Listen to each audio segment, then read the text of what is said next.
Hey everybody, how's it going? MJ here. All right, welcome.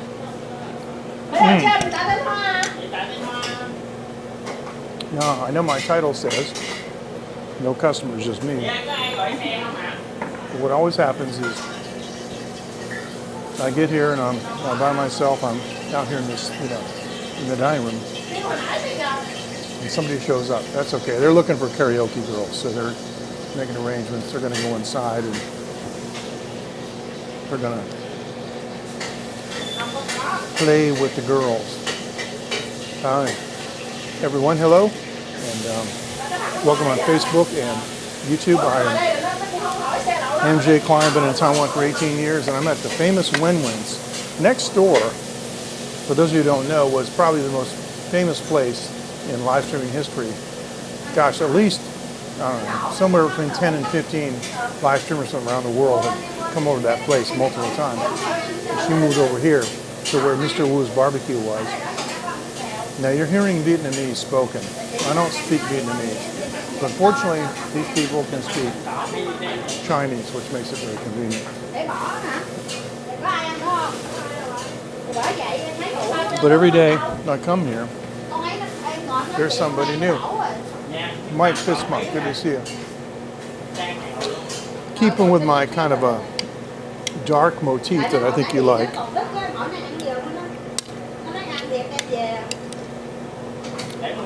have the gain turned down on the mic because it's kind of close to me. By the way, my windscreen that's affectionately called, hey, Matthew Fistbump. Good to see you, man. My windscreen that's affectionately called a dead cat, those kind, you know. Hey, Dean Fistbump. Wow, the whole crew's here. It's great. My dead cat disappeared. I did a live stream on Hago. If you go to the realtime1.tv, to get to my Hago tour page, I did a live stream on Hago on Wednesday, and I used my dead cat, and it blew away. Something about how it's mounted. It's not mounted very good. I got to talk to Relicard about that. Unfortunately, I can get another one for about 50 cents, something like that. And shipping costs more. So I'm going to get like 4 of them. They make 2 colors too. Because, well, these are all black, you know. It's a square form factor, a lot like a lot of them. You know, like the Road. It's a square form factor. But they make them in black and they make them in white, pure white. So I can get kind of the black and gray one, you know. Yeah, back there, yeah, it is. It is sodium vapor, yeah. And over here too, so you see the kind of, like in this area, this stuff, all that. It's all, you know, that's from the inside. That has that same color, warm color, but then all the sodium vapor lamps light it up, so it's pretty warm. All right, so I've been playing around. As you guys know, I was in Kaohsiung for a week. I did, I sat in with a couple of bands. It was fun, but I recorded the second session in 360. I posted one single 360 photo of us playing, but I actually videoed the thing in 360, and I used my Zoom recorder and recorded it in spatial audio. So, problem is, a lot of it's just boring, mindless jamming with excessive soloing, and just the kind of stuff I don't like. But there are 1 or 2 attempts to play songs. The problem with these kids is they don't know these songs. I had to actually teach them how to play Smoke on the Water on the fly. I mentioned this the other day, I think. But anyway, I'm going to do some editing. I'm going to edit that out in 360. It's funny because somebody in the crowd had a wireless mic. And somebody in the crowd was actually singing the song, and they did a credible job. So we got some network issues, so please bear with us. It's a common theme in this area. So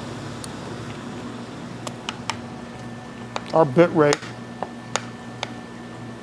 will slow down, then it'll come back up. That's already climbing back up. Anyway, as soon as I get those edited, I'm going to drop. I recorded spatial tracks, so I've got stereo pair and also mid sides.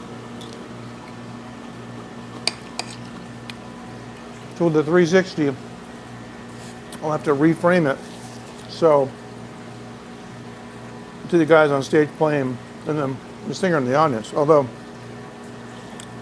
it was dark, I just have to see if that person is even visible. Now our bit rate is climbing again, so we're going back up. Good. This new transmission and live streaming status widget in Prism is amazing. It shows my battery. Hey Rob, how's it going? Yes, it is the late night. It is, because I got started really late because it's 23 after midnight. Actually, my family was up, and when I leave to do these live streams, I have had the full cooperation of my family, which is good. And you know, my wife knows what I'm doing. Plus, the thing of it is too, so I'm broadcasting simultaneously on Facebook, which my wife has obviously, and she follows me, and so YouTube also. So if anybody wants to know what I'm up to, they just got to look.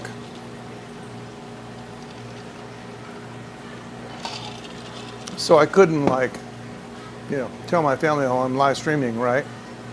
And then do a live stream for 10 minutes, quit and go home 2 hours from then, you know, so.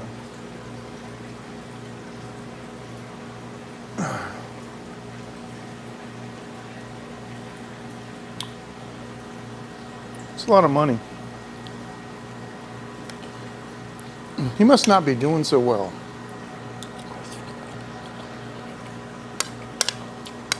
I gotta tell you,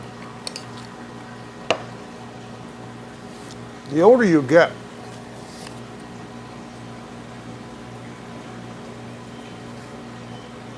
should be doing shows for cheaper. You know what I mean?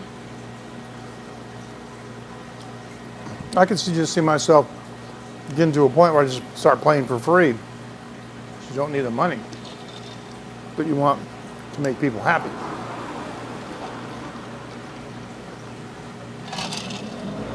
Now, when our frame rate goes back up, well, the kbps goes up. There's a video that I want to play you. I think I'm going to post it on YouTube later. All right, let me do this.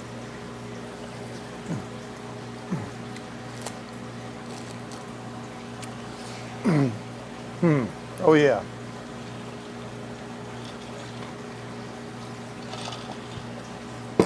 Let me do this.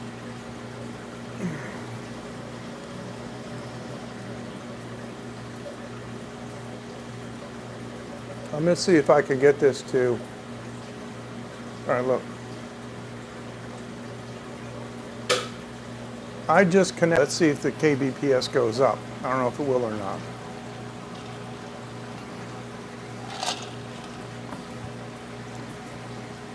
It looks like it's not.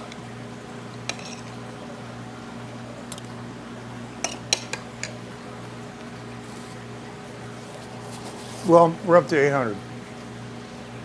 When I first started out using the mobile network, it was 2,500. So you guys will have to tell me if this is going to be satisfactory. We're still in the yellow. We're not in the green yet.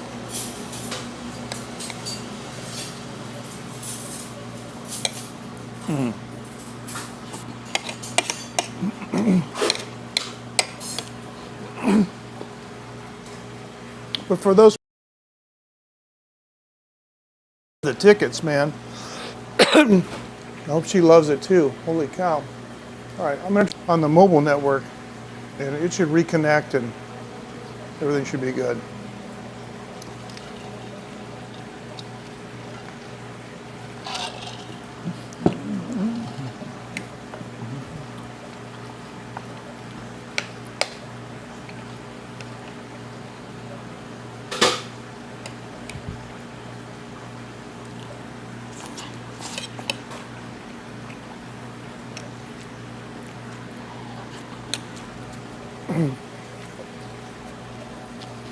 Now, on Wednesday, I did a Hago tour at the, what we call the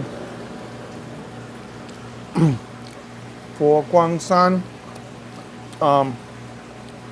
Buddhist Museum and Monastery. And the monks wouldn't let me photograph them, but that's the place that had that giant Buddha several years ago. Oh, this is crazy. I started out with absolutely great connectivity, and now it's messing up. So let me go back on. No, I don't want this one. I want this one. I want this.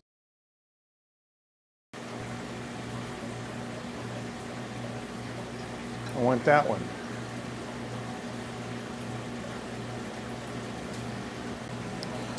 Now, Rob, if you're still with us, because we had some transmission problems, you were one of the biggest fans, of that large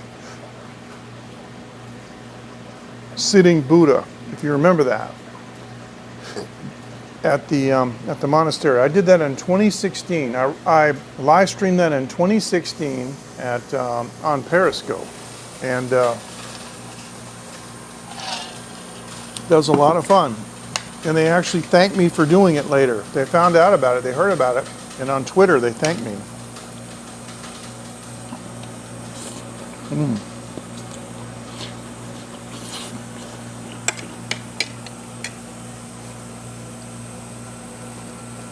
I'm chowing down on the pork Thai rice and several of these fried eggs like normal. But Rob, if you're still with me, hopefully you are, through the transmission problems, I went back on Wednesday, and I had just gotten the drone like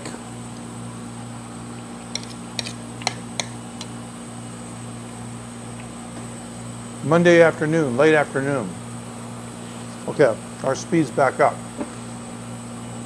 I bought this drone late Monday afternoon. I know it's sundown, and you can't fly a drone at night. But they gave me a chance to, get it all set up and registered with DJI and the whole thing. And so my friend Walter met me on Tuesday. Now, I just happen to have a picture here of Walter and I.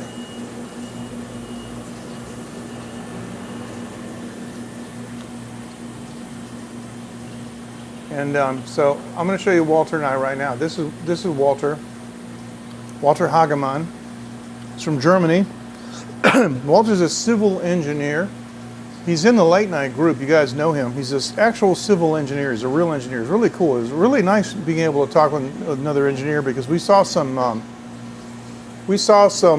vintage locomotives, and I think I have one or two pictures of them.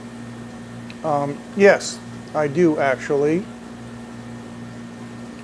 I love these kind of things. These are Japanese era steam trains. These are, coal-fired boilers, and boy, they look amazing.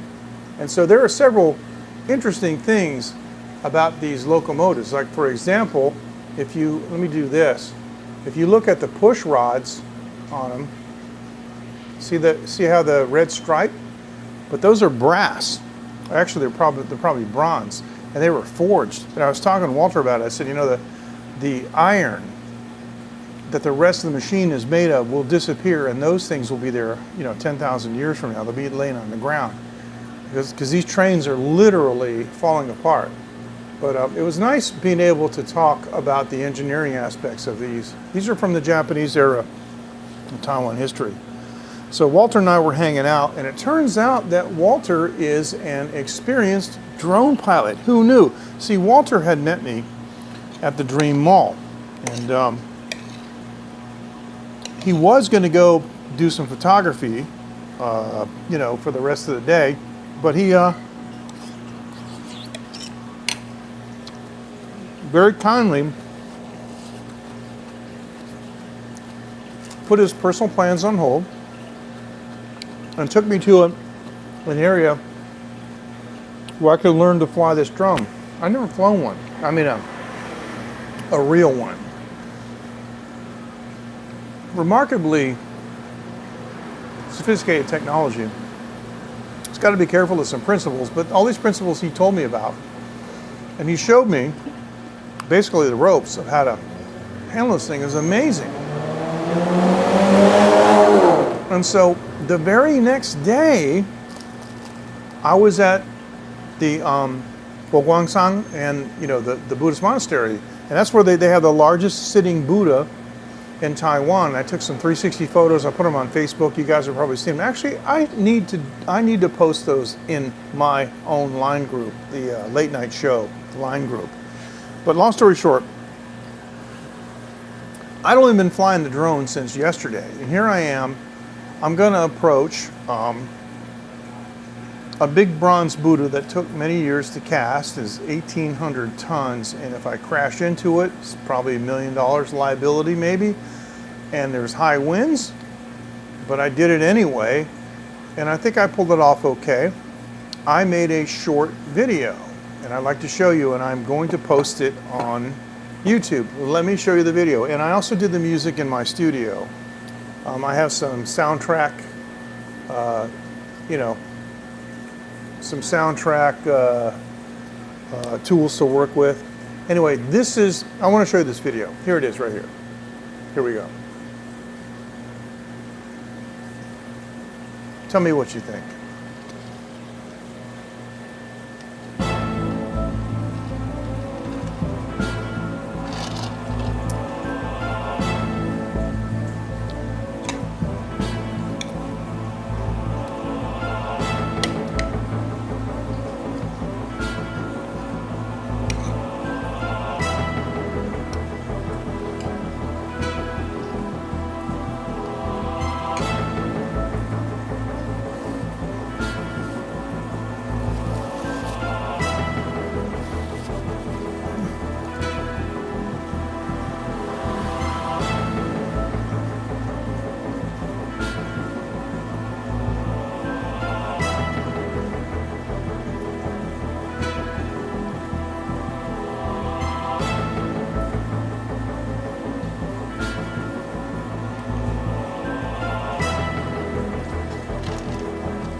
Notice off in the far right, there's a beautiful bridge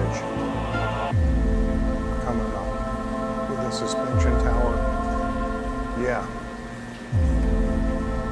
I love that bridge.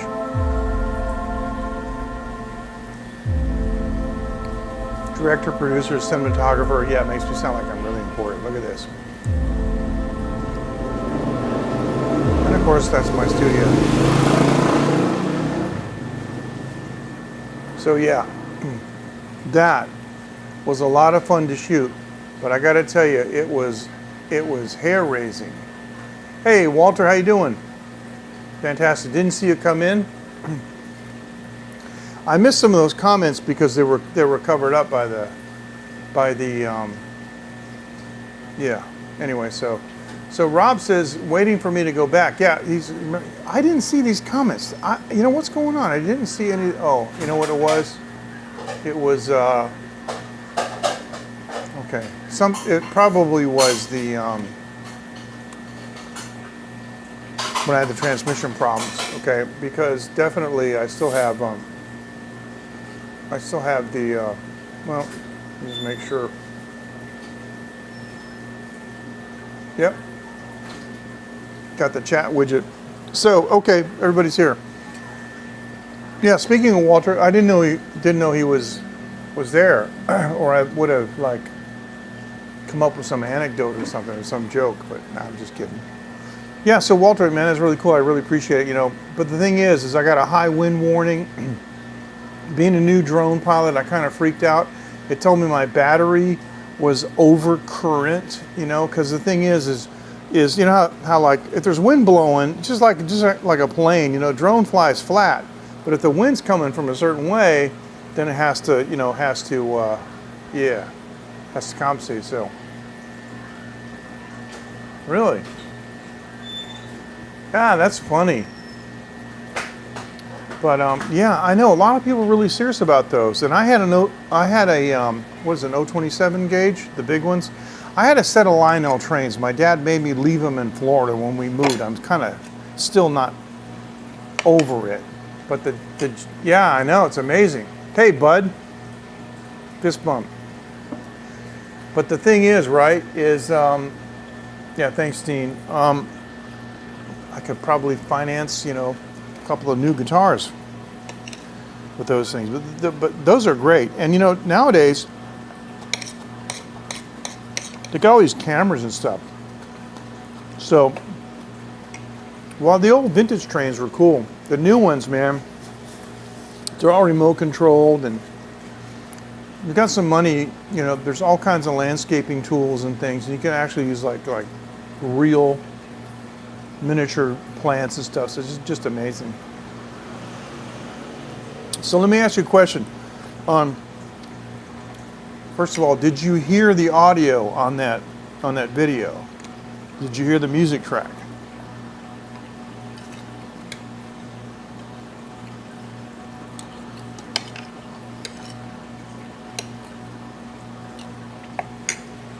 First thing I did when I did the live stream was I told people that I wasn't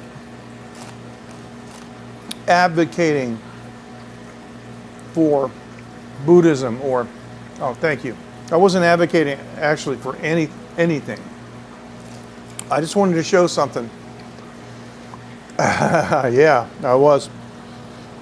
I wasn't advocating for anything. I was just showing something that was like amazing. Like in Western countries, like in the States, you know, there's like Mount Rushmore. That's like huge and awe-inspiring, and I've never seen it. So if you did like a live stream, you know, people in Taiwan would be like, ooh ah, ooh ah. Yeah, thank you. I used some cinematic composing software. I didn't actually score that, although I could, but I didn't think that video like deserved it. I'm going to put together some longer clips. And Walter, you know, something interesting happened. I copied all those files from the drone over to my portable, you know, USB 3 portable hard drive, and they were all on the hard drive when I left Kaohsiung. And then I get to Hsinchu, I plug them into my studio computer, and none of those files were there. What you just saw was a clip that I uploaded to Google Photos just so I could look at it and get some, you know, some opinions on it. And I actually downloaded that. That's 1080p. I shot it in 4K because, you know, that unless you tell it otherwise, Google Photos will downsample it, you know. That's okay. The stuff that I got in Kaohsiung that I only care about are the spherical 360s. I got all of those I got, and I had already posted them. They're in Google Photos, and I posted them to Facebook, so they're already there. And I took another one today, but I did a lot of flying today. I went up a couple of times and depleted my battery. It was great. Got some aerial 360s, excuse me, which I did post on Facebook, because it turns out Facebook is actually not a bad place to post those, because it recognizes 3D or 360 content. It's amazing. If I look at it on my phone, down in the corner is a little icon for Google Cardboard or a VR. So you could, like, you know, no, it was. I copied it over to my hard drive, and once I had it on my hard drive, I cleaned out the drone.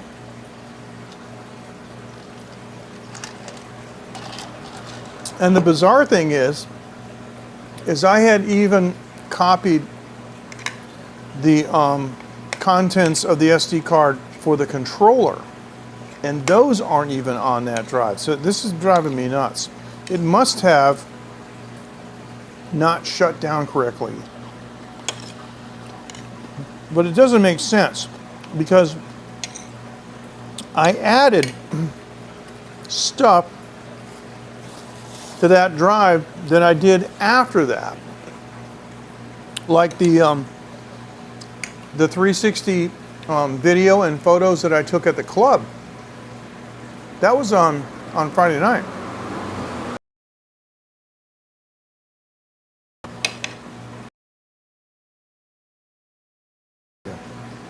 It's just, oh well.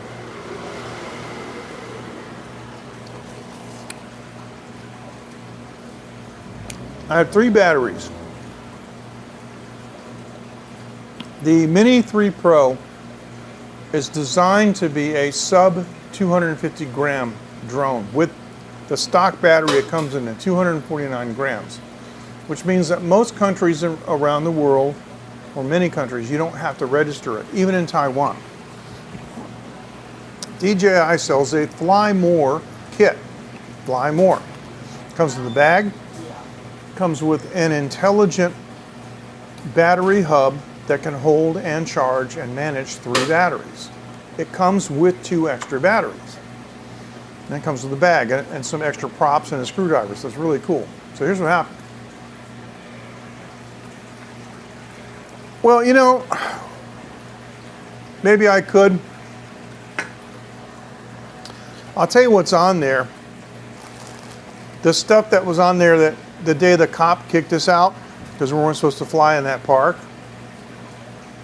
And some other stuff tooling around, you know, some video. But to me, I was just like learning how to use the drone. But to me, the things that I liked the most were the 360s. I got all of those, but yeah, I suppose I could. Yep. Anyway,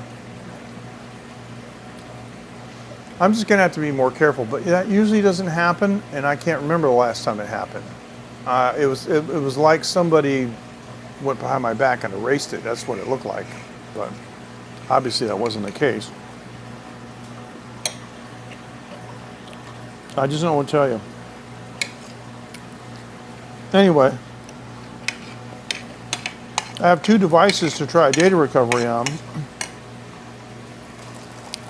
One is the portable hard drive, and the other is the drone SD card.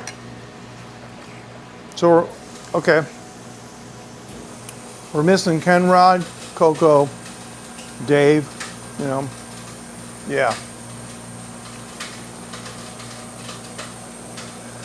It's too late for Dave. So maybe some of the others will join, that'll be good. But anyway, let me play that video one more time. And I'll tell you why, I'm not trying to get mileage out of it, but I want you to notice something. I was off the property, way behind the Buddha, and I came up, you know, and I flew, and then I locked onto it, you know, with tracking, so I could fly around it, right? Now you'll notice something. When I start out on the statue's left side, it seems like I'm closer to it. But as I go around the face, I start getting farther and farther away, and then pretty soon when I'm on the other side, it's quite far away. So far, in fact, that some trees come in front. And let me tell you something, if you're flying a drone sideways that doesn't have sideways sensors, and you see a tree suddenly come in front of you like this, it's an appropriate time to freak out. That's the ice machine. It's just doing crazy stuff. It's an appropriate time to freak out. So let me play this video again. And I want you to look at how it gets further away as I go around the other side because the wind's blowing it, and that's when I got the battery warning. And I saw those trees coming. I thought my altitude was okay. I thought I checked it out. But that's why I didn't go all the way around to the back of it, because you'll see in the video again, if you watch again, there's trees coming. You can see the trees are going like this. There's a lot of wind going on. So let me play that again. Now that I've explained that to you, you guys will see all of those details, and you'll see what I'm talking about. So, all right, here we go. I know you can hear me talk over this.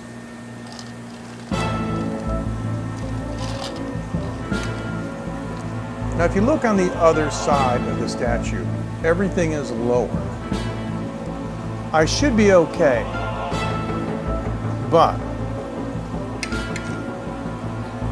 you see the train is getting a little higher, and that's definitely higher than my altitude, but it's also quite far away.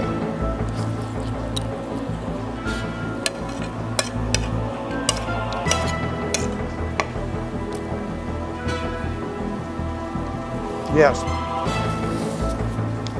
but the trees were still lower and they were in front. But can you see how I'm already further away? Now that I'm coming around the front, see the wind is coming from the right-hand side of the frame. And it's actually blowing the drone away. You see how it's getting smaller? I'm getting further away. And I did check my altitude. I did take a look around, but look at these trees and look at how much they're blowing in the wind, see? At this point I said, well, I better stop, and that's good enough, and we fade out. And you don't need to see the credits again. So there you go. Now I'm controlling it with a real controller with joysticks. DJI released a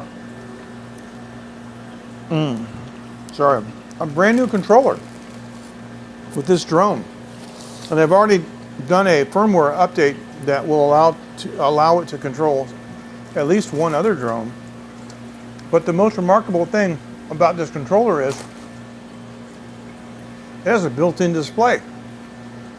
No phone needed. So just look up the DJI RC. It's not very,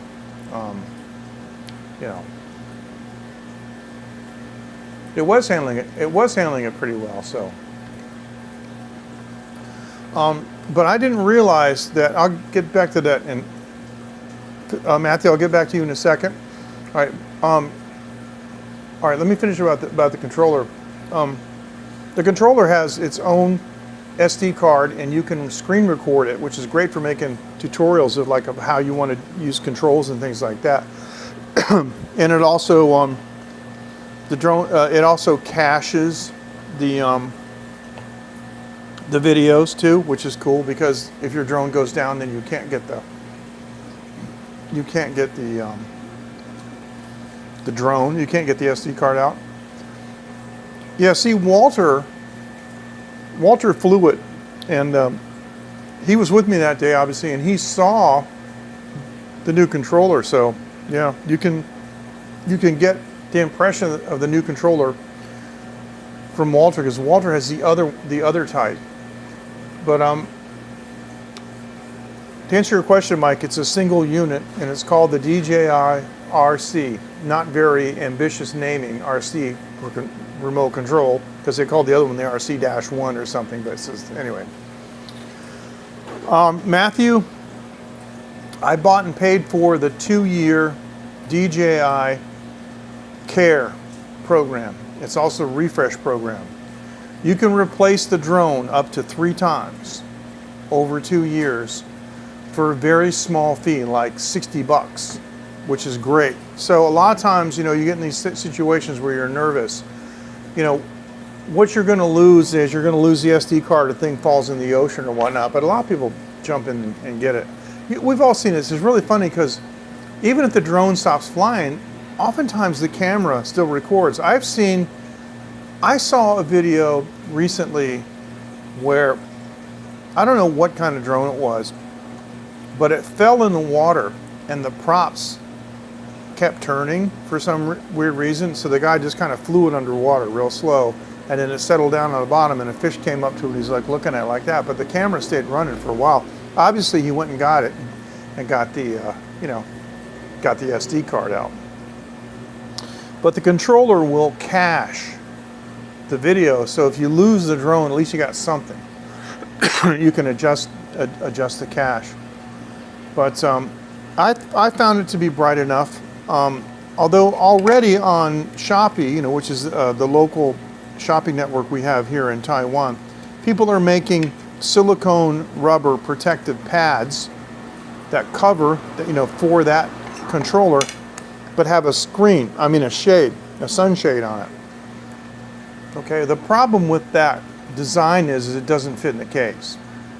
And I don't even know if it would fit in, like, if you had like the big hard shell case, if there'd be enough room for that.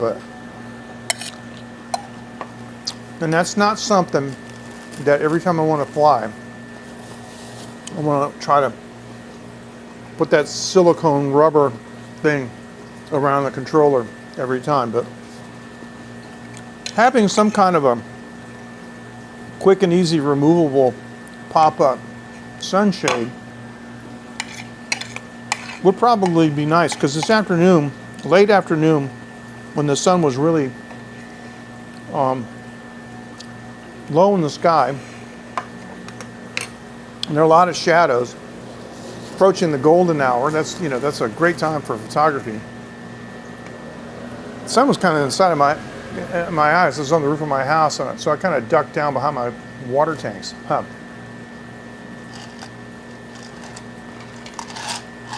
So if you want, I do have, there's no music. Oh, nice little rat behind me. Rob, take care. I'm sorry I didn't see you. Maybe I don't know. I don't know if it's me, or I don't know if all the comments are displaying, but yeah, take care, man. I have one more drone video that I sort of prepared, and it's a video of the neighborhood. So if you guys want to see it, it's basically circles my house with me on the roof, and then goes up the street next to me and kind of takes a right and goes over. So I'm just kind of experimenting, because one thing I got to get used to is how the camera displays, because the thing is, the camera displays the video and the still photo, the still camera and video camera look a little bit different, and I'm not used to like how close I am to things. You know what I mean? By looking at it, by looking at the display. What I did today was I flew right over here, right above Wenwen's, and I descended to about 30 meters and got some photos and some video of this corner with Wenwen's store. And I'm going to send those to her later. She doesn't know it, but she's suddenly going to get these pictures and like, what? What happened?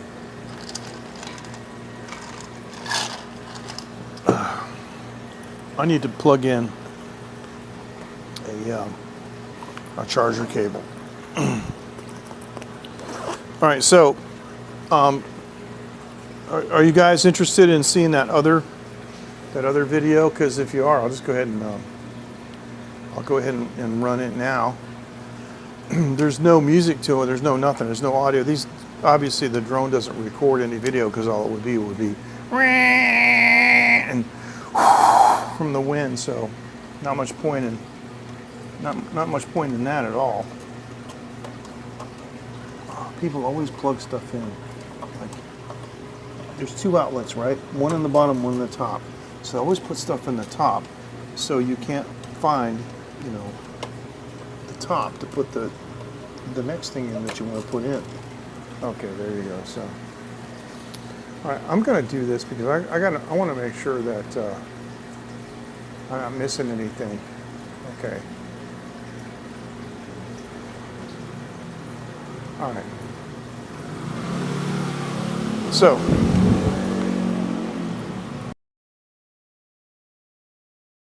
but I'm not going to put it on YouTube, but I guess, you know, being on this live stream, it will be on YouTube. Sounds kind of funny. I just mean I won't be making it into a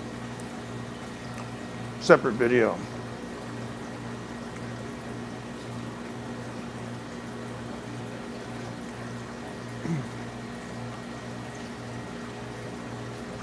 It's me on the roof of my house.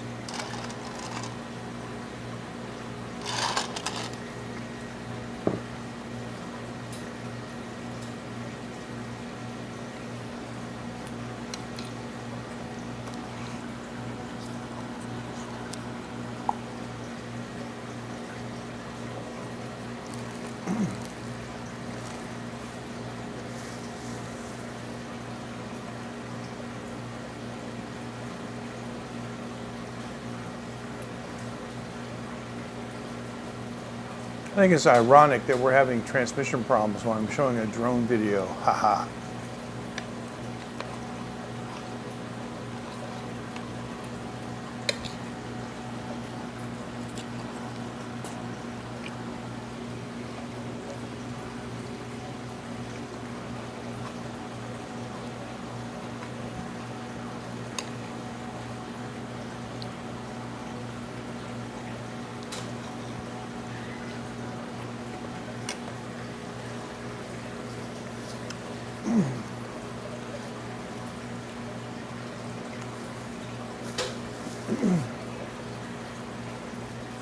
I love these kind of shots.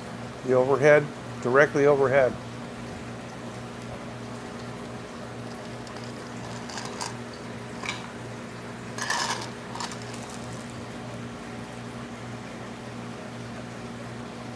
I'm just going up to the intersection at the end of my street. Now that big white flat roof there is my neighbor. Across from my carport. See all those big trees in the back? These trees are always growing up. They grow up onto my house and like onto my daughter's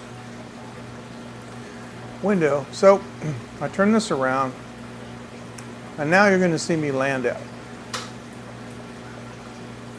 And this may be boring for you guys, but you see the landing pad there, the orange thing, and I'm standing there with my hat. And the drone turns around by itself. And when it was coming down a little bit, like to the right, so I actually had to fly it in. So I'm learning a lot about how to fly it. And bringing it in, you know, as opposed to having, with wind and stuff. And so basically I was able to just, you know, pull it right into the landing pad, no problem. And there we go. Not quite in the middle, but almost. But hey, I didn't have to use a DJI Care, that's for sure. So, what I'm looking forward to is bringing you guys some more drone footage of some really cool stuff, because one of the places that I want to go to if I can possibly do it this week, I'm going to go back to the Shaowulai waterfall. Now my daughter Phoenix has an online summer camp this week, all week. Next week, as long as the heat wave doesn't get any worse, hopefully it'll break. We're going to go to Andreas's. Now he has a farm that's basically on a plateau with a sheer drop off. He's at 750 meters. He has a Mini too. And I have the Mini 3 Pro. So, you mean for a drone? J-Boy fist bump.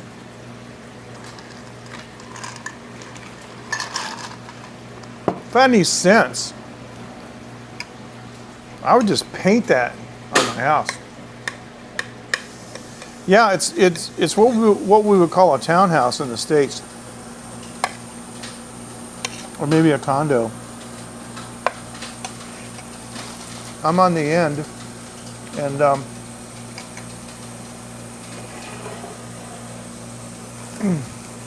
I only share a common wall, and I do have, throughout most of the house, I have windows on two sides.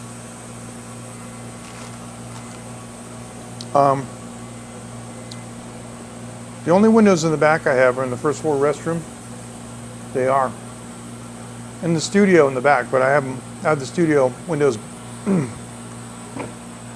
plugged up because obviously we don't really want windows, don't need them.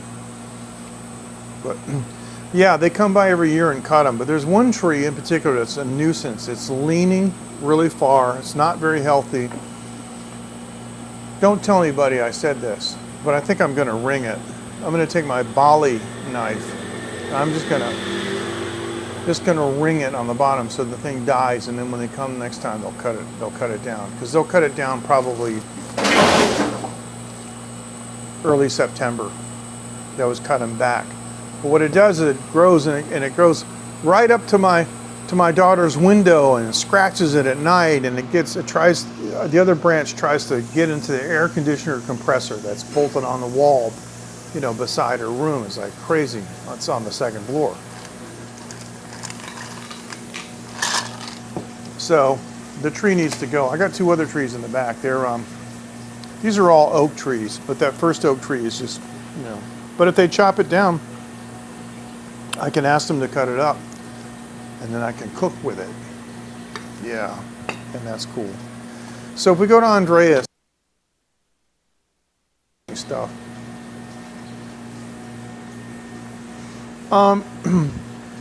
Not really. See, the great part about the house is, or most houses in Taiwan, is that they're all tile. I'm guessing tile is big in India too, knowing the climate. Because, walls that aren't tiled are all moldy and stuff. They actually call it wall cancer. But the very, very back wall of my house is not tiled. I don't know why. But it was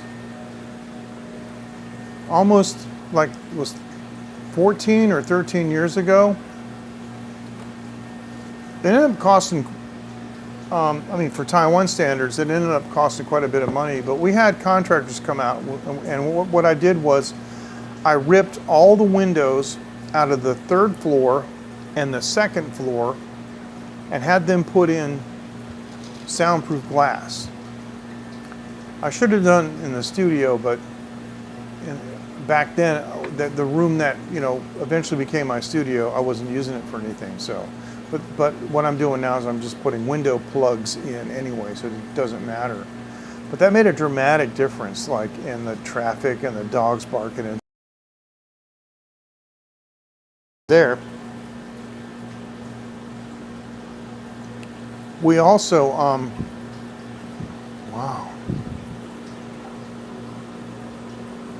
My friend Patrick Giameu said, The stage tonight is Toto, and the first band is Laura Cox. You guys remember Toto? Wow. So, no, it is nice. It is nice. And I have a 4th floor balcony. Plus, I have the flat roof. Now, you guys have seen me live stream from the flat roof, so now you know. You can see that, right? And protected the PA with survival blankets. Oh wow, must be from the heat. That's pretty amazing. So anyway, that got me thinking about these survival blankets on the PA. That's just anyway. That's just crazy. Okay, so about the trees, yeah, they don't cause a moisture issue.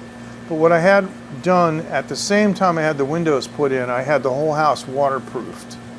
And they put some kind of a mesh on the back wall and put some waterproofing stuff on it. And it's, you know, it's really nice. And they even, because like the tile does have spacing between the tiles, and they don't use like regular grout like they do in the States. You know, the States, in the bathroom, the grout is a special kind of plaster. Here they just use concrete. Everything's concrete. But it still can get moldy. So they did the whole house. And so, yeah, I forget how much it was, but it's like $250,000 NT or something like that to do all that stuff. But it was well worth it. Now, I mind telling you guys, it's a 4-story house. The 2nd floor and 3rd floor are identical. There are 2 bedrooms on each floor. One bedroom has a connecting door that communicates with the restroom, so it's kind of like a master. Yeah, it is a little. Yeah, it should be coming back though, because it's yeah, I'm back up to 2,200. It should be better. And just to make sure that the battery's okay. Oh yeah, my battery's fine. Yeah, we should be good. We should be back, right? So the 2nd floor and the 3rd floor are identical, and there are 2 bedrooms on each floor. The so-called master bedroom in the front has some interesting windows and kind of like a, I don't know, like a protruding sort of bay window, but it's flat. And then as a door that communicates directly with the restroom, so it would be like the master bedroom. Okay, good, thanks.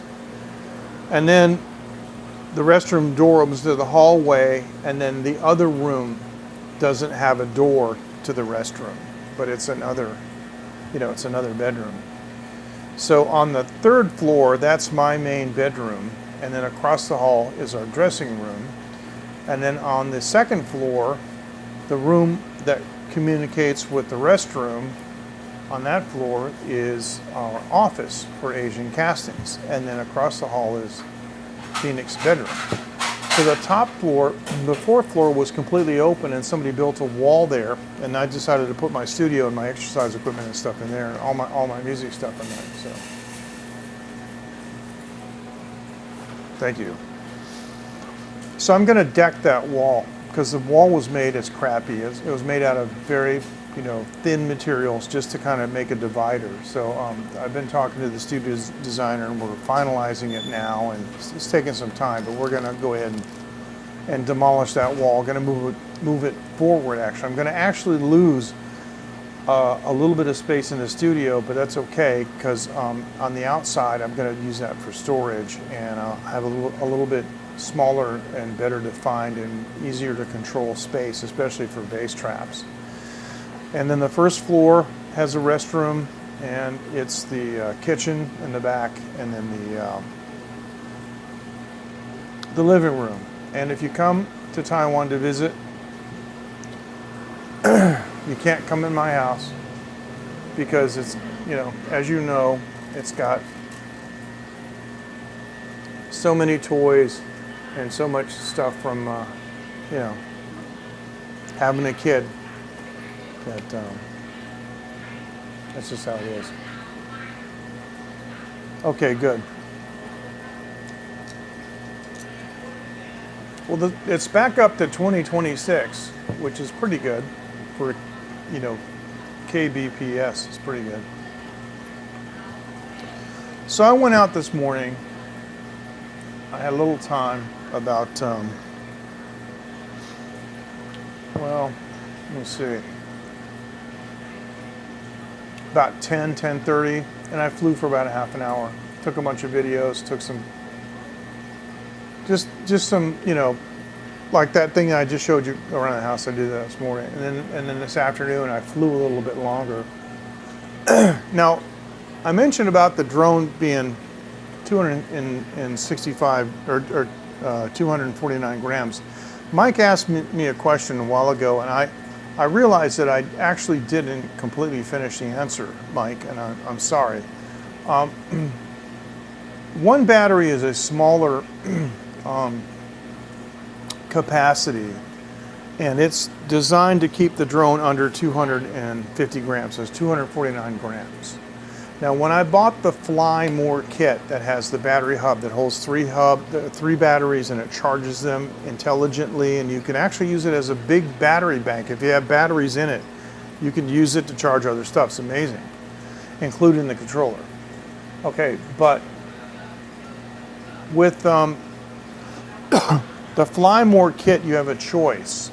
You can get the standard batteries, so they're always 249 grams, or you can get the larger extended battery. Now, when I went to the store, see, I had already decided, when I went over to Sinshu to try to price this thing out, I got the price on everything. I said, okay, well, I want to get one. He goes, well, we don't have stock. I'm like, what? He says, yeah, we won't have stock for a month. I'm like, oh, I got to be kidding.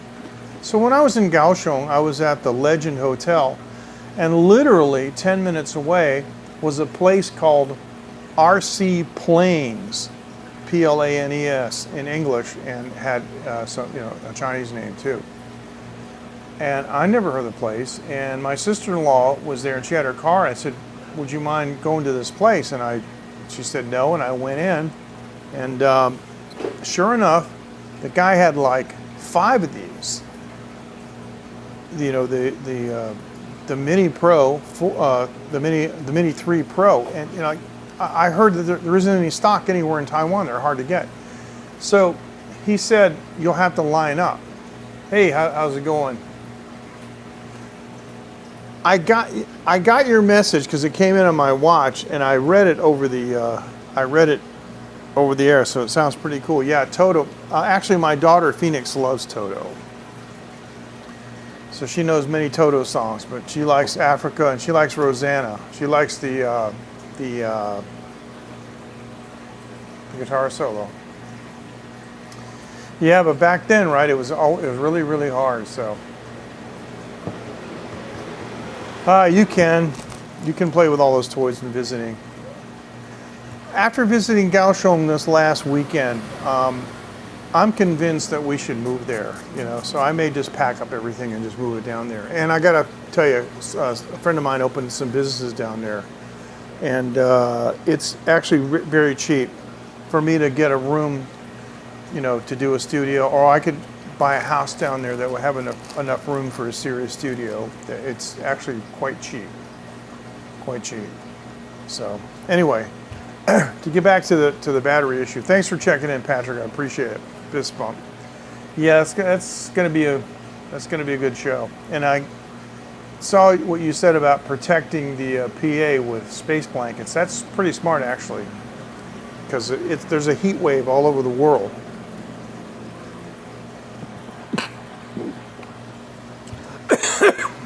Excuse me. Wow, that went down the wrong way. It's been 36 for more than 5 days in a row on East Taiwan. Boy, that was bad. Okay. Mike, I'm getting about, depending on what I'm doing, on the small battery, I'm getting about 26 between 25 and 30 or so minutes per battery. On the other ones, on the big batteries, I'm getting like 40 or 45 minutes.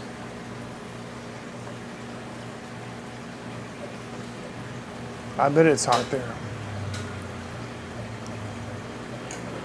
Bud, what is that? I'm not sure what we're talking about. Excuse me, guys. Excuse me.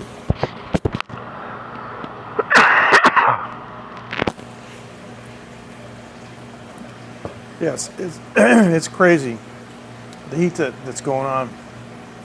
Now, what I noticed about when you're flying this drone, up in the right-hand corner is a battery indicator. You know, it's a circular indicator. It tells you how much power you have. Oh, I see. Okay, cool. But there's also a timer. It's a countdown timer with how much time you have left. And you can tap it, and it opens up a box and tells you how much time before it'll automatically return to home, or it'll just land wherever it is, or you know, you run out. So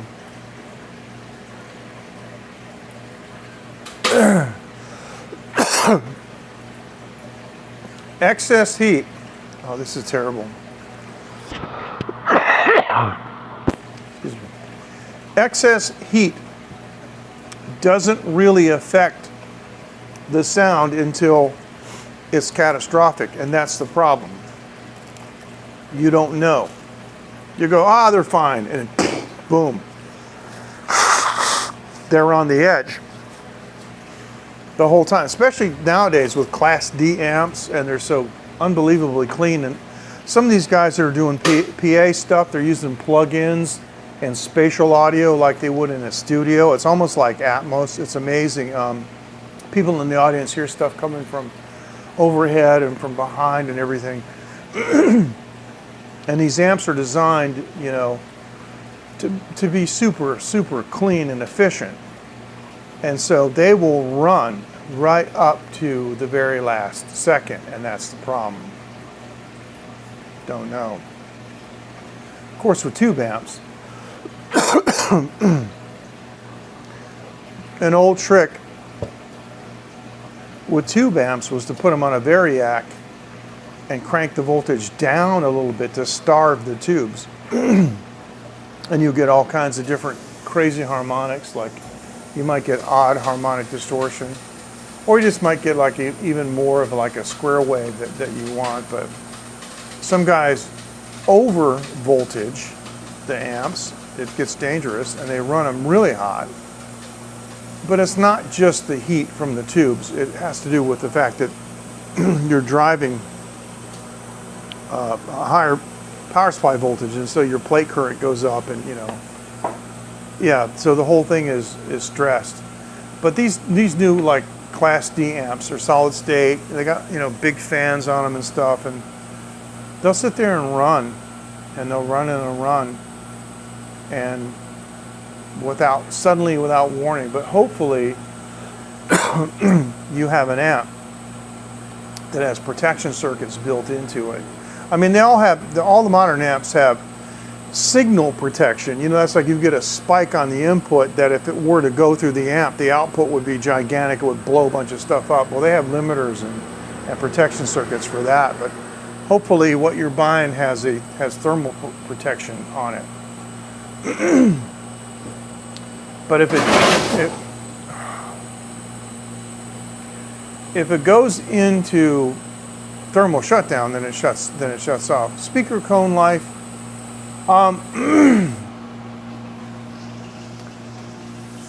The kind of current that passes through the voice coil, like on a guitar amp, would generate probably more heat than ambient anyway, so it really wouldn't matter. Not really. I mean, it's not like the glue's going to come loose or anything like that. I've never seen that happen.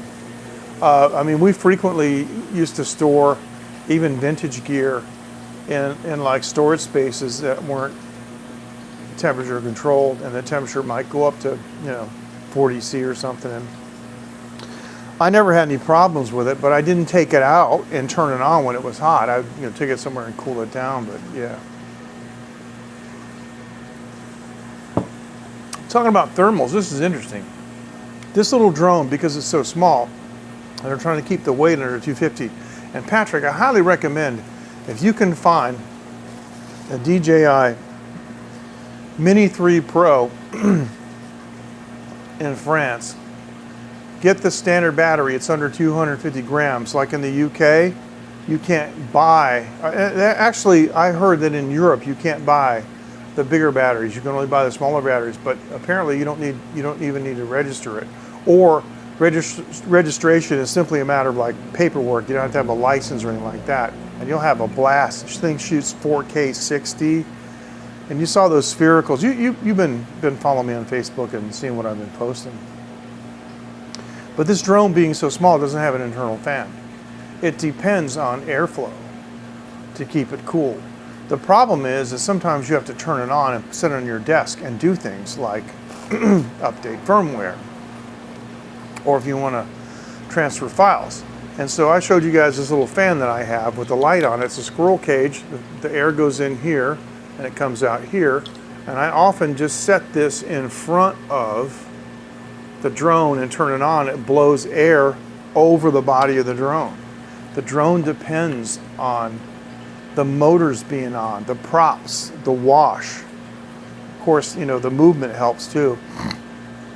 But even just sitting on the ground, as long as the props are on, the way it's designed, it will capture enough of the prop wash to cool it off. But what happened was when the drone came out, of course, DJI sent them, to all the big YouTubers, which, hey, now that I'm in on the ground floor, and maybe I could do some tutorials with this thing. Maybe I could be a big YouTuber too. Maybe I could get like, the next one.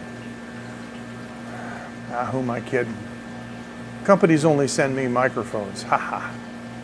Anyway, the thing is the design is really cool, but you have to be careful about it. And some guys who just got the drone, turned it on, set it on their desk.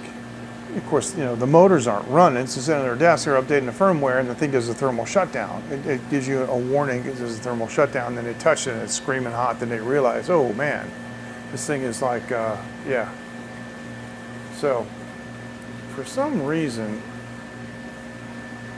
my phone is not charging very fast, and I don't know why. It just seems odd.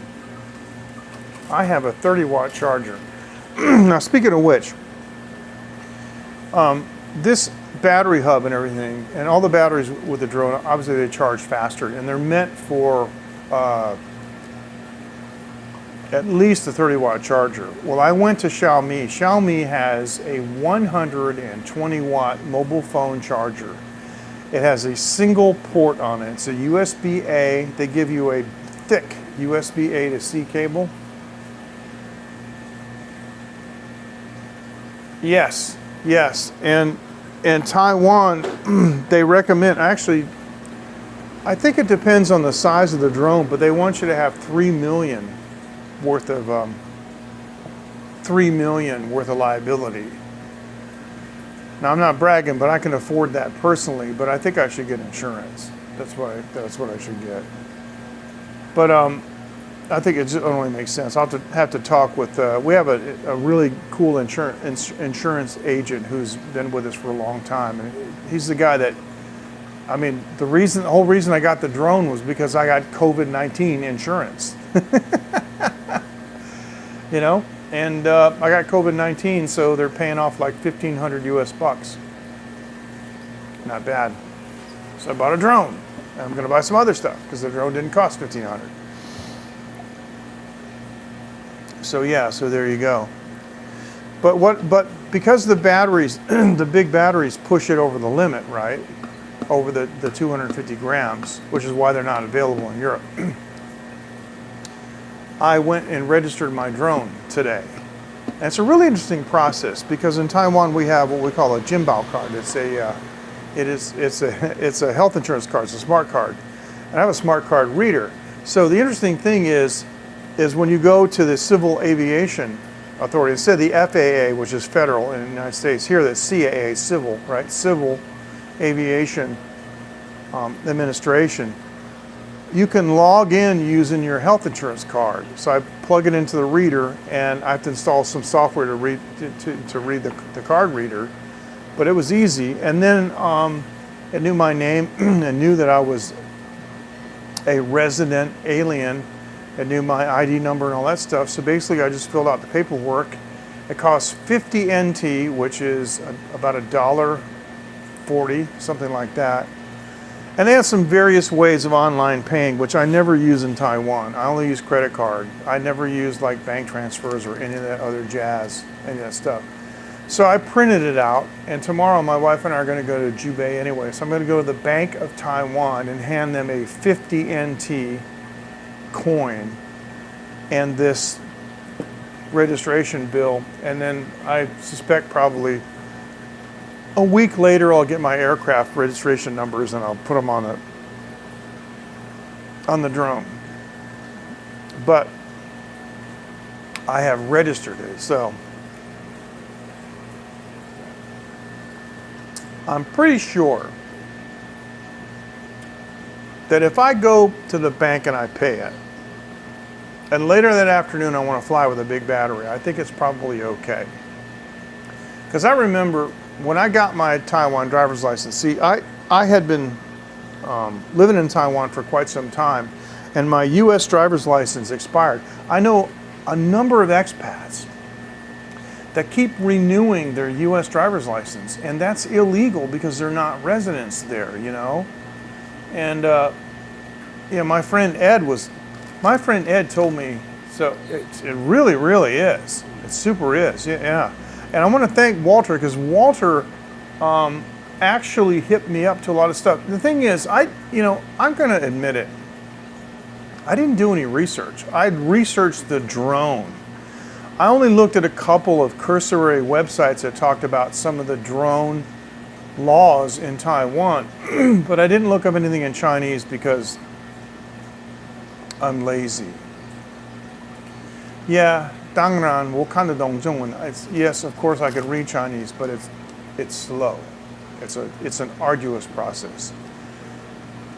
And Walter gave me a link to the Google Play Store for the Civil Aviation app, which shows all the no-fly zones and the fly restrictions. Like, for example, I didn't know this, but I live in an industrial park, and industrial parks have a 60-meter limit.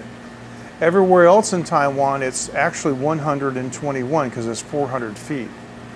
But everybody stops at 120 just to make sure. 120-meter limit, right?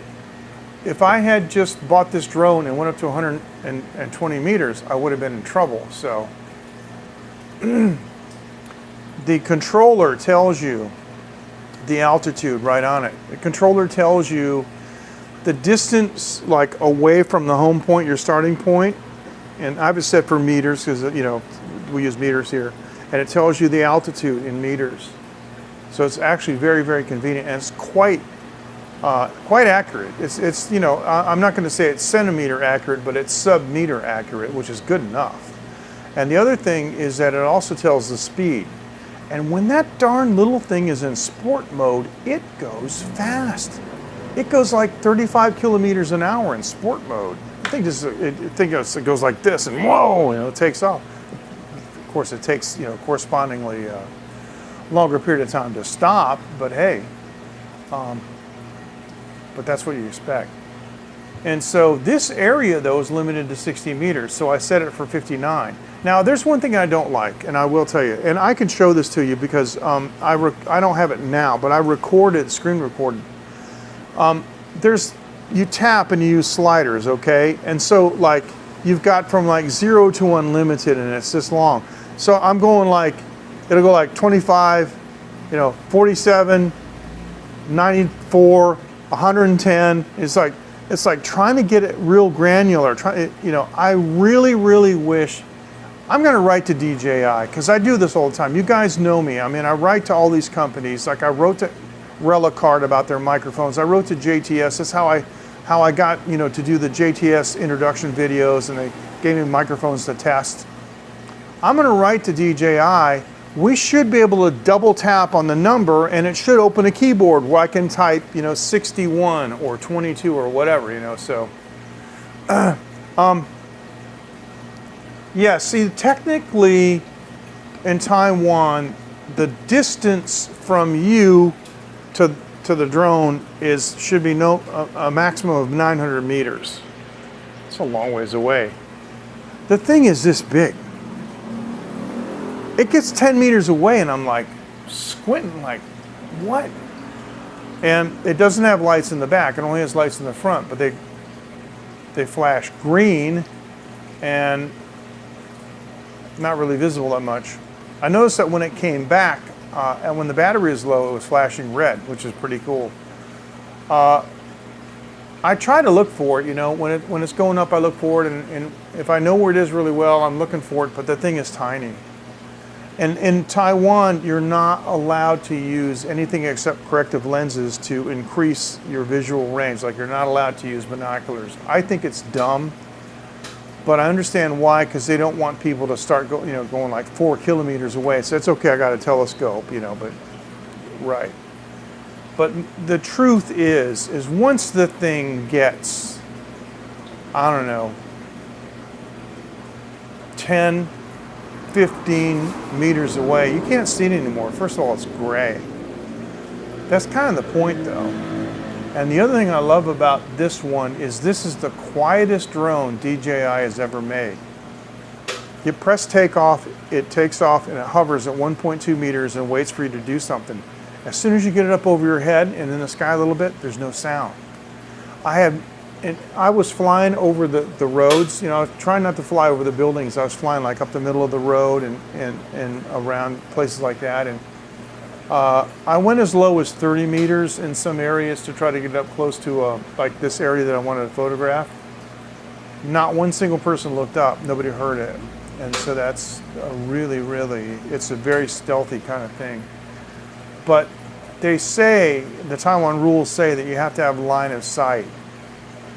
But the problem is you can't make one set of rules for everything. See, this is the difference between rules and principles. If you teach somebody principles, then they can make decisions when the rules don't cover a particular thing, a particular situation, because the principles apply. In this case, it's just a rule, line of sight. Well, I'm going to tell you right now that if I was strictly limited to line of sight on the drone, I couldn't go to the end of my block because I can't see the thing. It's too small, and I'm not allowed to use binoculars, and it would be crazy to try to, you couldn't do it, right? But on the other hand, some of these guys have huge camera drones, but they're not that far away from them necessarily because they're using in a cinematic capacity, and so they might be shooting like from a truck, but in that case they've got two people. One guy's just flying the drone, and somebody else is working the camera, and the thing might be this big around, so it's easy to keep those line of sight. But like if I go to Shao Wu Lai and the thing goes up and I send it along, I can go 5, 4, 3, 2, it's gone. I can't see it. But I can see perfectly on the controller where I'm at, and that's what you do. And everybody's like that. They're all like that. Nobody runs line of sight on these miniature drones. Nobody, because you can't. It's impossible. Now they know that, but they're trying to make it so you don't do something really dumb and go like deep in a hole or in a canyon or something where because the other part of that too is that you can lose the signal. But I was very impressed. Taiwan, like I said, has a 900 meter limit, so I set the limit to 900 meters. And kite flying is fun. It's relaxing, but you don't have to worry about it. Drone flying is pretty amazing. I'm really enjoying it. It can be kind of harrowing, but the great part about the DJI drones in particular is you know, you get in trouble, you just let go. There's even a pause button, just let go, and it stays there. It's remarkably, and I mean amazingly stable, because a drone can be going like this and trying to compensate for wind, but that gimbal is keeping it, you know. I have purposely held it in place while videoing, and watching the playback, you know, you always watch the edges of the video, right, to see like if there's a building, you know, there might be a building that looks like a block or something, and see if it's moving behind the edge of the screen. This thing is, the stability is staggering, and its ability to compensate for high winds is much greater than what was stated. Now, the day that I filmed the Buddha was only the second day that I ever flew the drone, and I got my first high wind warning, and it scares the crap out of you because it says it's unable to return to home on its own, reduce altitude, and fly back immediately. And so I did, and then I reevaluated what just happened, and I sent it up again, and that's when I got the other,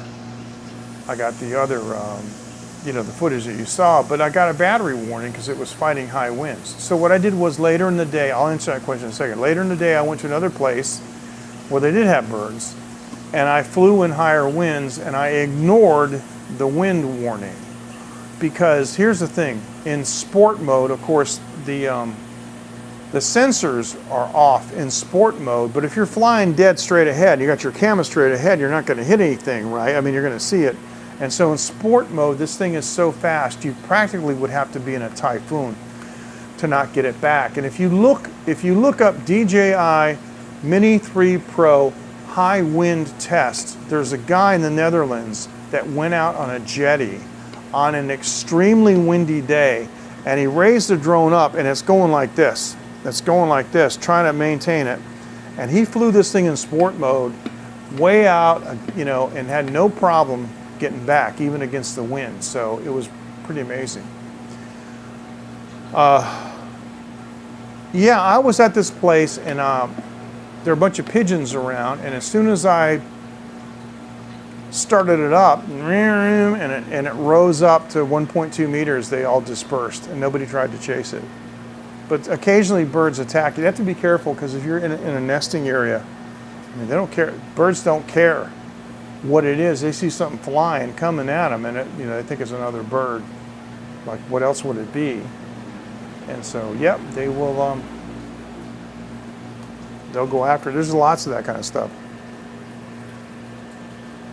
But Mike, if you're interested in that wind test, you know, just look up the DJI Mini 3 Pro Extreme Wind Test, and you'll see the thumbnail. The guy's like on a jetty. Watch that video. It's amazing. Of course, he's a really good pilot. I'm a new pilot. I don't have that kind of confidence. Although the drone is actually very easy to pilot. You know something? I guess what I'm saying is, if I just kept my head. Here's the thing. In any situation, you always have to remain calm. That's the hardest thing in any situation, if you just remain calm. And the other thing is, in the back of my mind, I'm going like, yeah, if I reckon I can get 3 more, you know. So part of that anxiety is gone.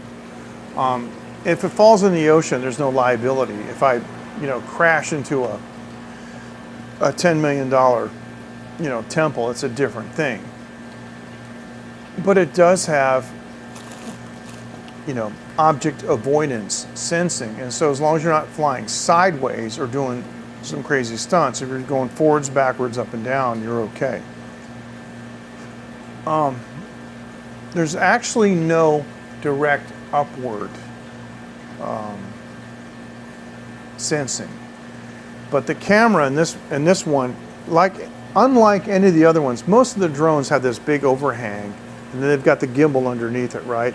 This drone, it's open on the front. The camera sticks out in the front, and it can actually look up 60 degrees, which is cool, because I saw some guys flying at YouTube, like under a bridge and looking up.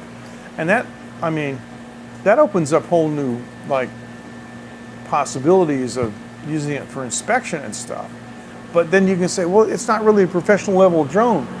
But you know, the thing has a better camera on it than some of the drones that are only 2 or 3 years old. And it does do 4K 60, and it'll do 1080p and 120, which means you can do like super slow motion. There's all kinds of master shots and drone shots, like, you know, like that one that I did today where I flew around my house. That was a shot that's in the drone. You just drag, like if you have a DJI like gimbal and the app, and you want to lock on somebody, you just drag it, you know, drag a box around them. So that's what I did. No, they're not. They're not in view. That's the amazing thing.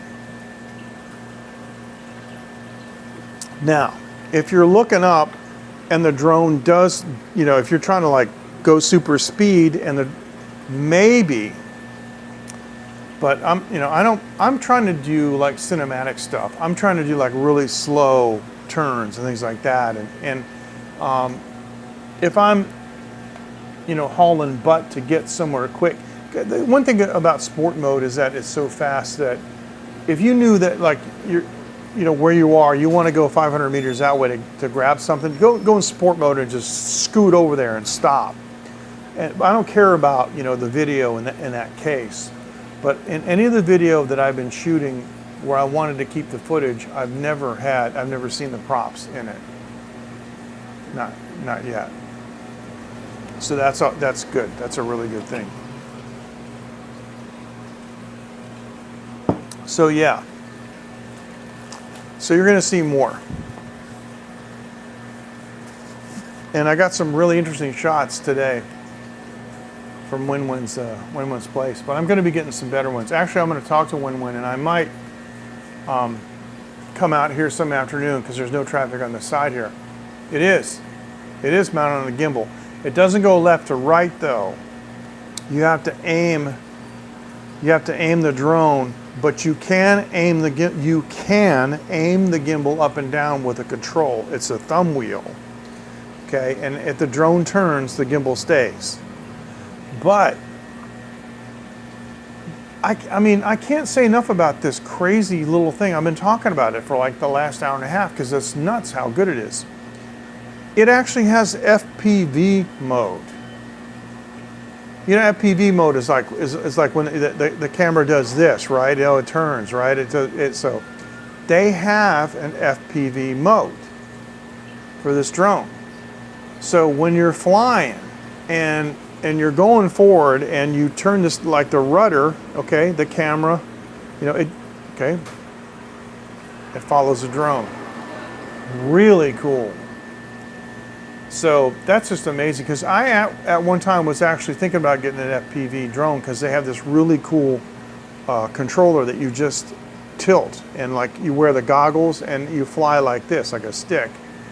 And one of the questions I had about it, which I couldn't get anybody to answer, was, does the FPV drone, is it capable of flying in strictly horizontal mode without, you know, the tilting? And I couldn't get an answer to that question. And so I never pursued it. And in the meantime, this thing just came out. Actually, you know, I want to publicly thank Dave, because Dave in Osaka, you know, and I should say Osaka.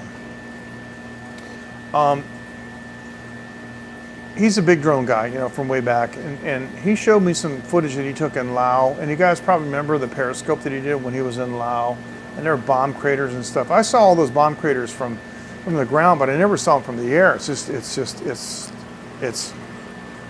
mind-boggling. But he's always kept me up to date about, you know, what's new and what's not, because I don't keep up with drones, right? And so I asked him, like about 3 weeks ago, I said, hey, if you're gonna get a new drone, what would you get? And he gave me 2 names, and one of them was the Mini 3 Pro, and I never heard about it, and I started looking at it, and I was like, wow.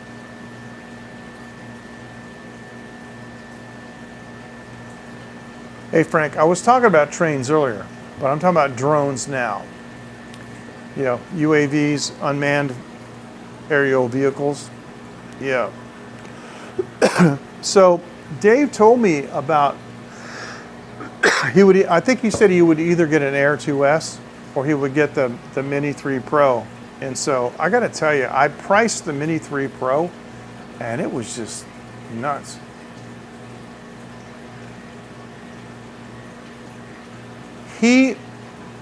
That's in Myanmar. He did a Periscope video, which I had seen some of live. Unfortunately, a lot of times when Dave's on, I'm kind of busy doing stuff, but I watched him live. And then, now he has copies of this, okay? And if I'm not mistaken, it's on YouTube, because you can't save the comments, but it saves, when you do Periscope, you know, just like Prism, it saves it to the phone. He came back on 10 minutes later, and I think he said, "Oh my God." I think he said it like 50 times, just, "Oh my God, oh my God, oh my God, oh my God." And what it was all these temples have stupas and they have pointed tops on them, right? Well, he got his camera, his phone, and he's showing, and they're all like this because they all broke off. He went up to one and there was a pile of bricks where he had been standing 10 minutes before. His motorbike was on the ground. He threw it down because it was like shaking like crazy, and he just got off of it because he was gonna crash. So, yeah. That's okay. Now, I was talking about how Walter, being an actual real engineer, it was nice talking to him about those trains, some of the things. Like we found some like jam nuts with cotter pins in them. We're like, wow, it's things like from 1895 or something. And I wonder how far back cotter pins go. But you know, we still use cotter pins today. It keeps the nut from backing off. You know, it's just these things it's all the same, man. It's all the same. And the forging and stuff. And he and I were talking about the metal was flaking. Those trains are not going to be there much longer. They need to do something. Whether they put them inside or they need to spray them with some kind of a polymer sealer that just seals the whole darn thing, because they're going to be gone soon. I mean, they're falling apart. Several areas we could just, like, we're touching. We didn't want to damage it, but we're touching. So, you know, if we give us a good poke with our finger, it's going to go right through the metal. We didn't want to do that, but obviously it was, you know, something that was possible. So anyway, I see. What is that? Is that? Do you see that where my finger is? Is that a bad pixel? Ooh, I got a bad pixel on my phone. Let me go the other camera. Oh, you know what? That's a bad pixel. Wow. Look at that. See? It could be like a shine in my eye. See that? Wow. I got to get another phone. Bad pixel. My Galaxy S4 had like a chip in it, and people are always telling me to, you know, to replace it or clean my lens. So I have a little money left over after buying my drone, so maybe I'll buy the Xiaomi 11T Pro. This is the 9T Pro. Maybe I'll get the 11T Pro and see how that works. It's 5G, and I'll probably get better transmission speed. At least I should be able to. But yeah.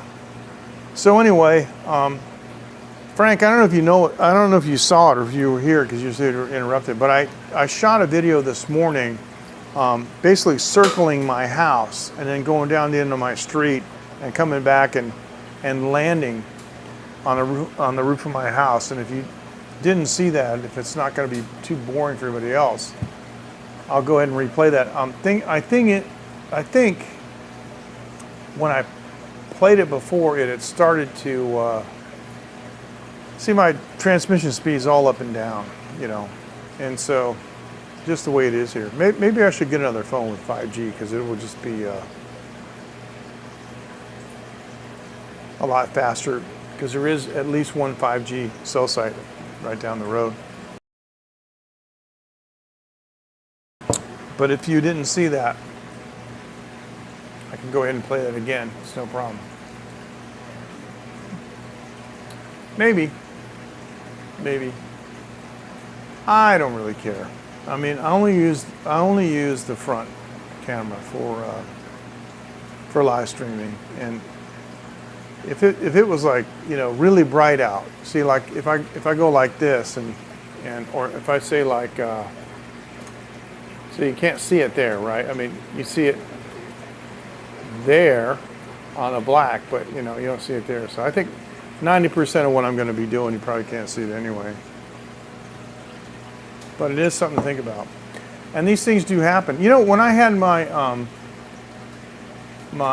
Nikon, what do they call it, 5700, Coolpix 5700. I bought it in the year 2000, paid cash for it. It was a 5 megapixel camera, really good camera at the time.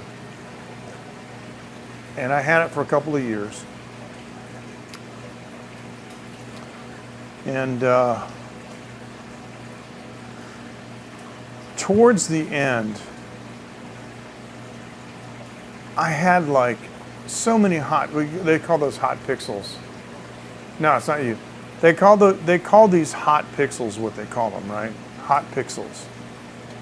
And I was looking for a fix for hot pixels. And so I know what you guys are going to say, and I know what you're thinking, but all right, I'm going to go to my bike and I'm going to get my second bottle of soda water, but I got a wireless mic, so I'm going to keep talking.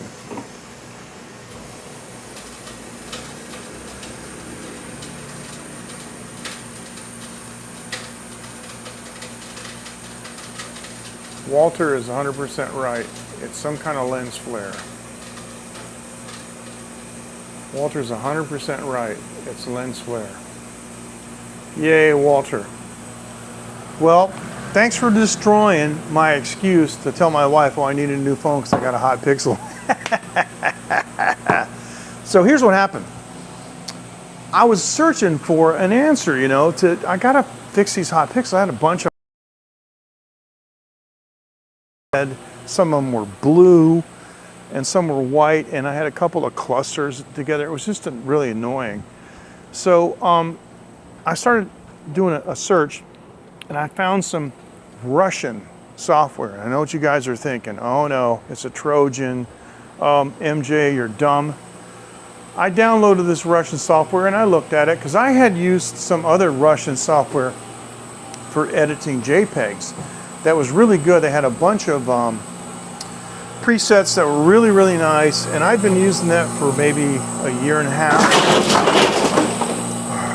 So every time this thing has a load, it just dumps it in here, and it makes this really loud noise. It's annoying.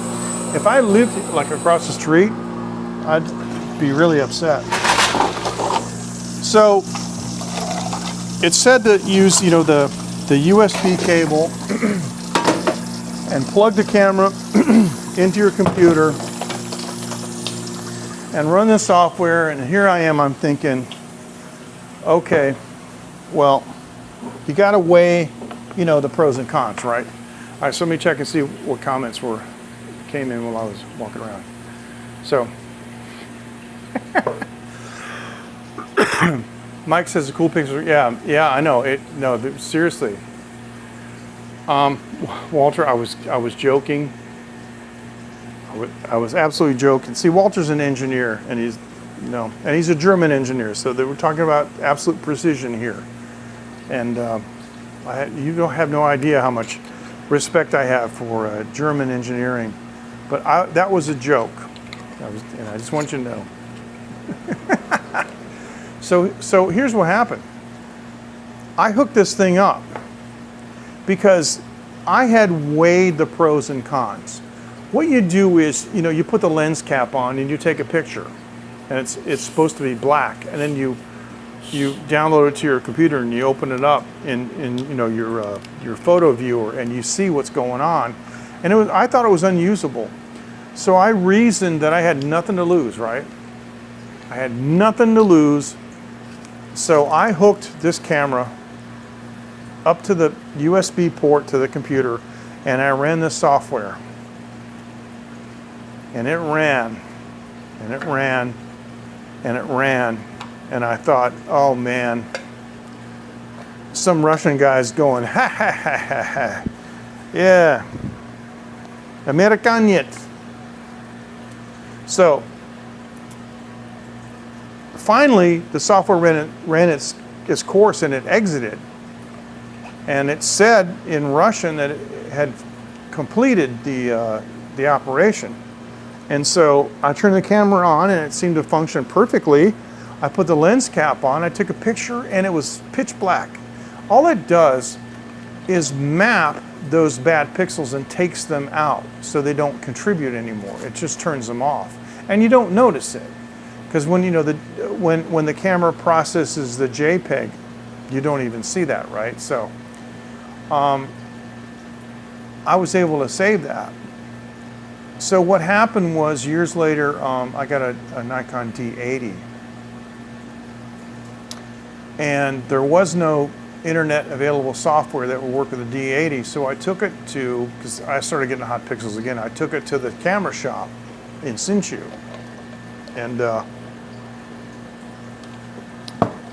put the lens cap on, took a dark picture, showed the boss on the screen the pixels. I said, I want you to remap, pixels. It was okay. I'll send it to Taipei. Send it to Taipei a week, comes back a week later. Pixel map's great. No hot pixels, but the menu buttons don't work. What do these guys do? I mean, they didn't have to take it apart. It's literally, I'm pressing like the home key and the menu key, nothing's working. And I'm like, this is crazy. So the camera went back to Taipei, and it came back, and I gotta tell you, it was never quite the same. They were working, but then over time they became intermittent. I still have the camera. Those buttons don't work, but it's still a great camera. Then I got a Nikon D7000, and I had bought a Sigma optically stabilized lens for it. It makes a bunch of noise. It makes like this sound, which is annoying if you're shooting video, but. And I really stopped using it when I got into live streaming. And I had, I had the blog, the nhbushman.com, since 2005. The last thing I posted was in 2020. And on the first page, it goes back to 2017. And I really haven't posted anything in there in a long time, like the last 5 years, right? I lost interest in it because I've been live streaming and doing other things and building my studio and doing music, right? So, the D7000 hasn't gotten much use in the last couple of years. But I was going to use it for something, and I wanted to take the Sigma lens off and put the Nikon lens on. See, the Sigma lens is a 28 to 200. Now I wanted to put the Nikon lens back on, which is a 28 to 70, and I can't get the Sigma lens off. It has, like, galvanically welded itself. Must be dissimilar metals. And I even risked putting a little penetrating oil around the ring. Nope, no dice. So I got to take it probably, I don't know where. I really don't know where. To get the lens off and to, to fix it. But what I did was, when I got the D7000,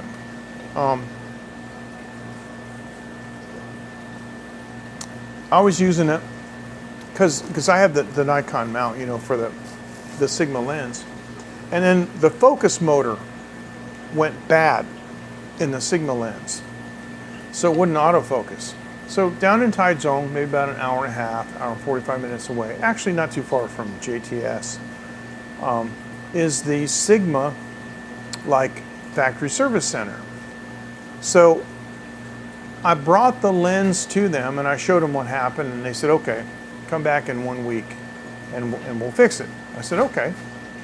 So I came back in 1 week, and they had fixed it, and it was actually cheap. It wasn't much money at all. It's just, like, 50 or 60 bucks. They put a new silent wave motor, I think is what they call it. It's not very silent. And so the lady asked me, she said, would you like us to calibrate this lens for the Nikon focusing system? I'm like, you can do that? She said, yeah, but we need a half an hour.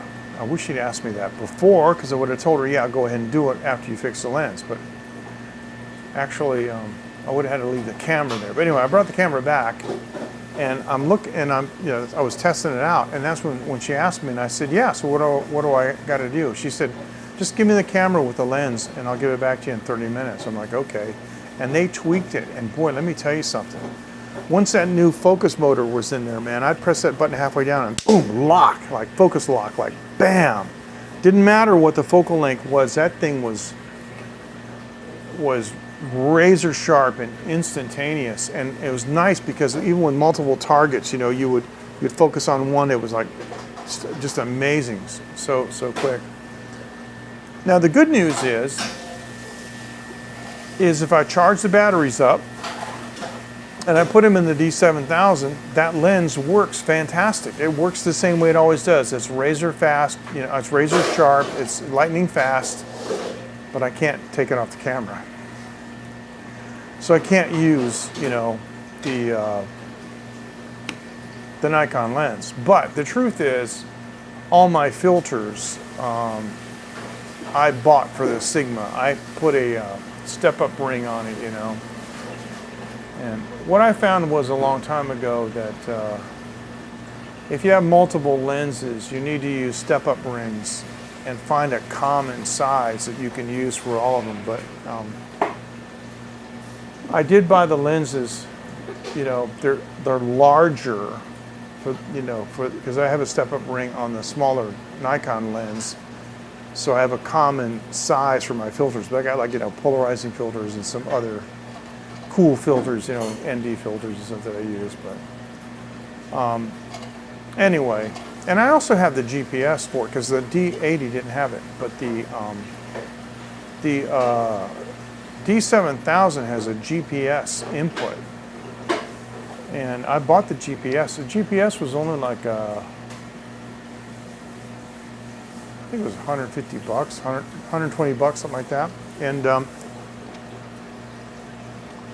it's a 12-channel GPS, so it works pretty well.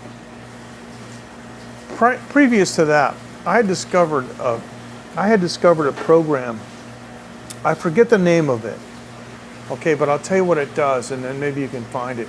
See, I've always had handheld GPS since 1994. That's when I got my first GPS. And like, if you see pictures of me around the plains of jars in 2010, that's before I got the D7000. I had the D80, and the D80 does not have a GPS, so you can't geotag. Of course, everything nowadays is about geotagging and GPS location, right? So, on the epaulette, that's the little flap, on my shirts, because it's kind of like a uniform, I would clip my GPS on, let it hang, because I had a carabiner. And the GPS would just record wherever I went. And obviously, my location has a timestamp on it.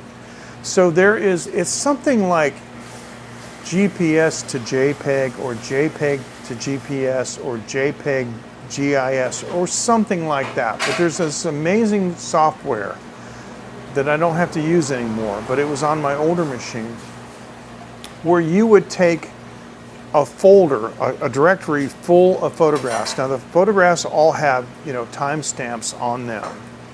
And what you would do is you would load your GPS track file into the software. That's from the time you turn on the GPS until you turned it off. Everywhere you went, everything that that you saw, that that GPS unit went, is in that file, and you put it in the software, and then you point the software to a directory full of photos, and it matches the timestamp of the photo with the timestamp on the GPS, and therefore you know the location, and it adds the location to the EIXF data, and it worked. Incredible. It was amazing. Suddenly everything I uploaded to Flickr had a map. It was great. Back in those days we were using Flickr a lot. I have a Flickr Pro account, but I never upload to it because the only reason I have it is because I've got like 5,000 photos on my blog that I don't want to suddenly disappear because I didn't pay for the extra money. Anyway, so is that okay? Does that do, Walter? Does that do what I said? I mean, is that like the same thing? I wonder if it's the same software under a new name. But is that what it does? And I said this program called Easy GPS. When I went to Taiwan for the first time in the year 2000, I had a GPS 12. I took a bunch of waypoints. And it's really interesting because I used to collect waypoints. We don't have to do that anymore. See, in the old days, there were no Google Maps. And so I'd go to a place and I want to remember it. I have to press a button, grab it, and I got to, use a thumb wheel and name it.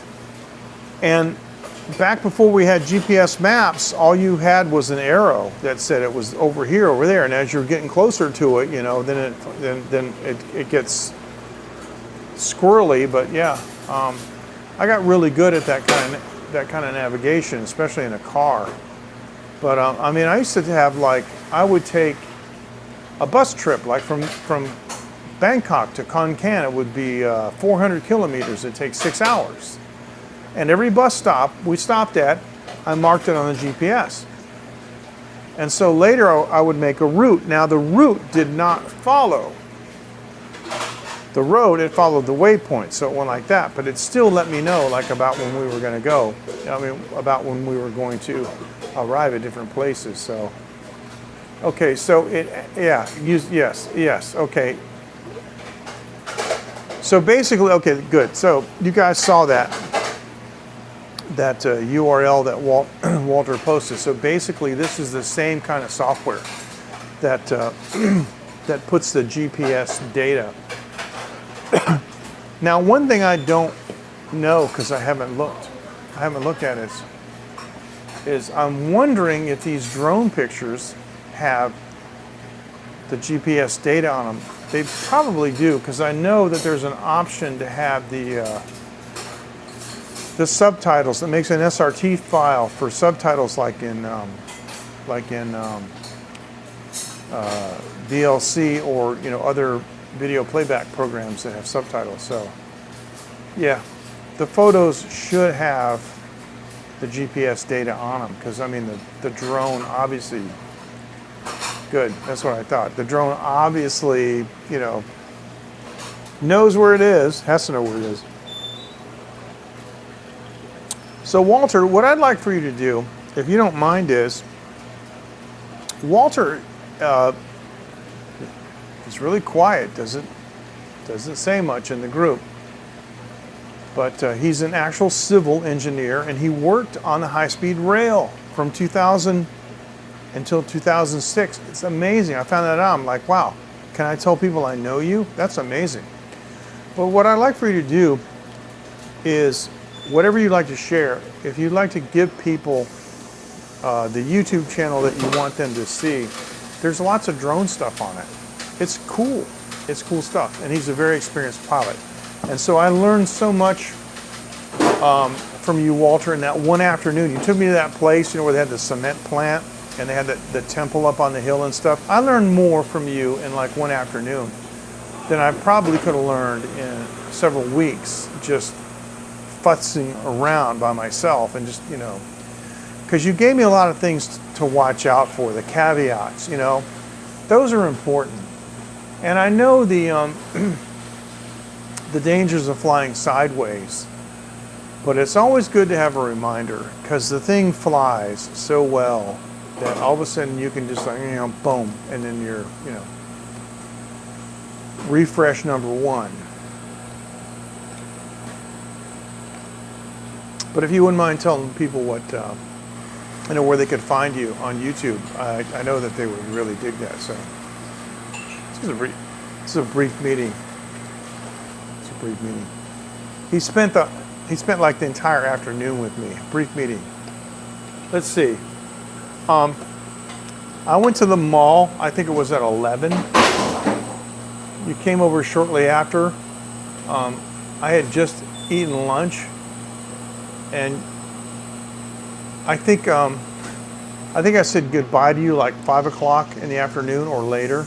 It was actually getting so late that it was approaching, the time when you wouldn't be able to fly anyway. So, yeah, you spent like about 5 hours with me, so that was good. But I like that you said it was a brief meeting, so that's cool. That means that I didn't bore the crap out of you. It's like I met with MJ and it was like an eternity. I couldn't get away fast enough. It just dragged on forever and ever. Yeah.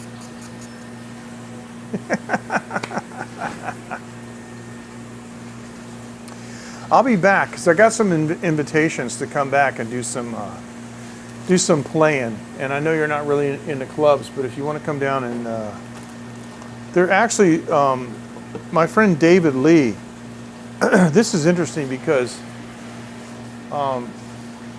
there's a young man. His English name is David Lee. I met him, I'm going to say it was 2006. I met him on the train. I was taking a train like down to Kaohsiung, and he's from Kaohsiung. He just got out of the army, and he had a guitar with him, and he sat in the seat next to me. And so I'm like, hey, you got a guitar? He said, yeah. May I see it? He said, sure. And I started playing. He was a beginner, and I was playing stuff, on the train, right? So it is, and I'm going to tell you right now, I really would like to move down there, and part of it is because what I learned from David about the prices in that area, where we were, where that hotel is, that place has kind of fallen out of favor. And so the prices are like really low, but it's actually an upscale place. When you compare it to other places in Taiwan, other places around the world, like compared to this neighborhood, it's like, it's very posh, but it's kind of the northern area, which is sort of fallen out of favor. Anyway, so I met David, and he's a nice kid, and he had a girlfriend, and I met her too.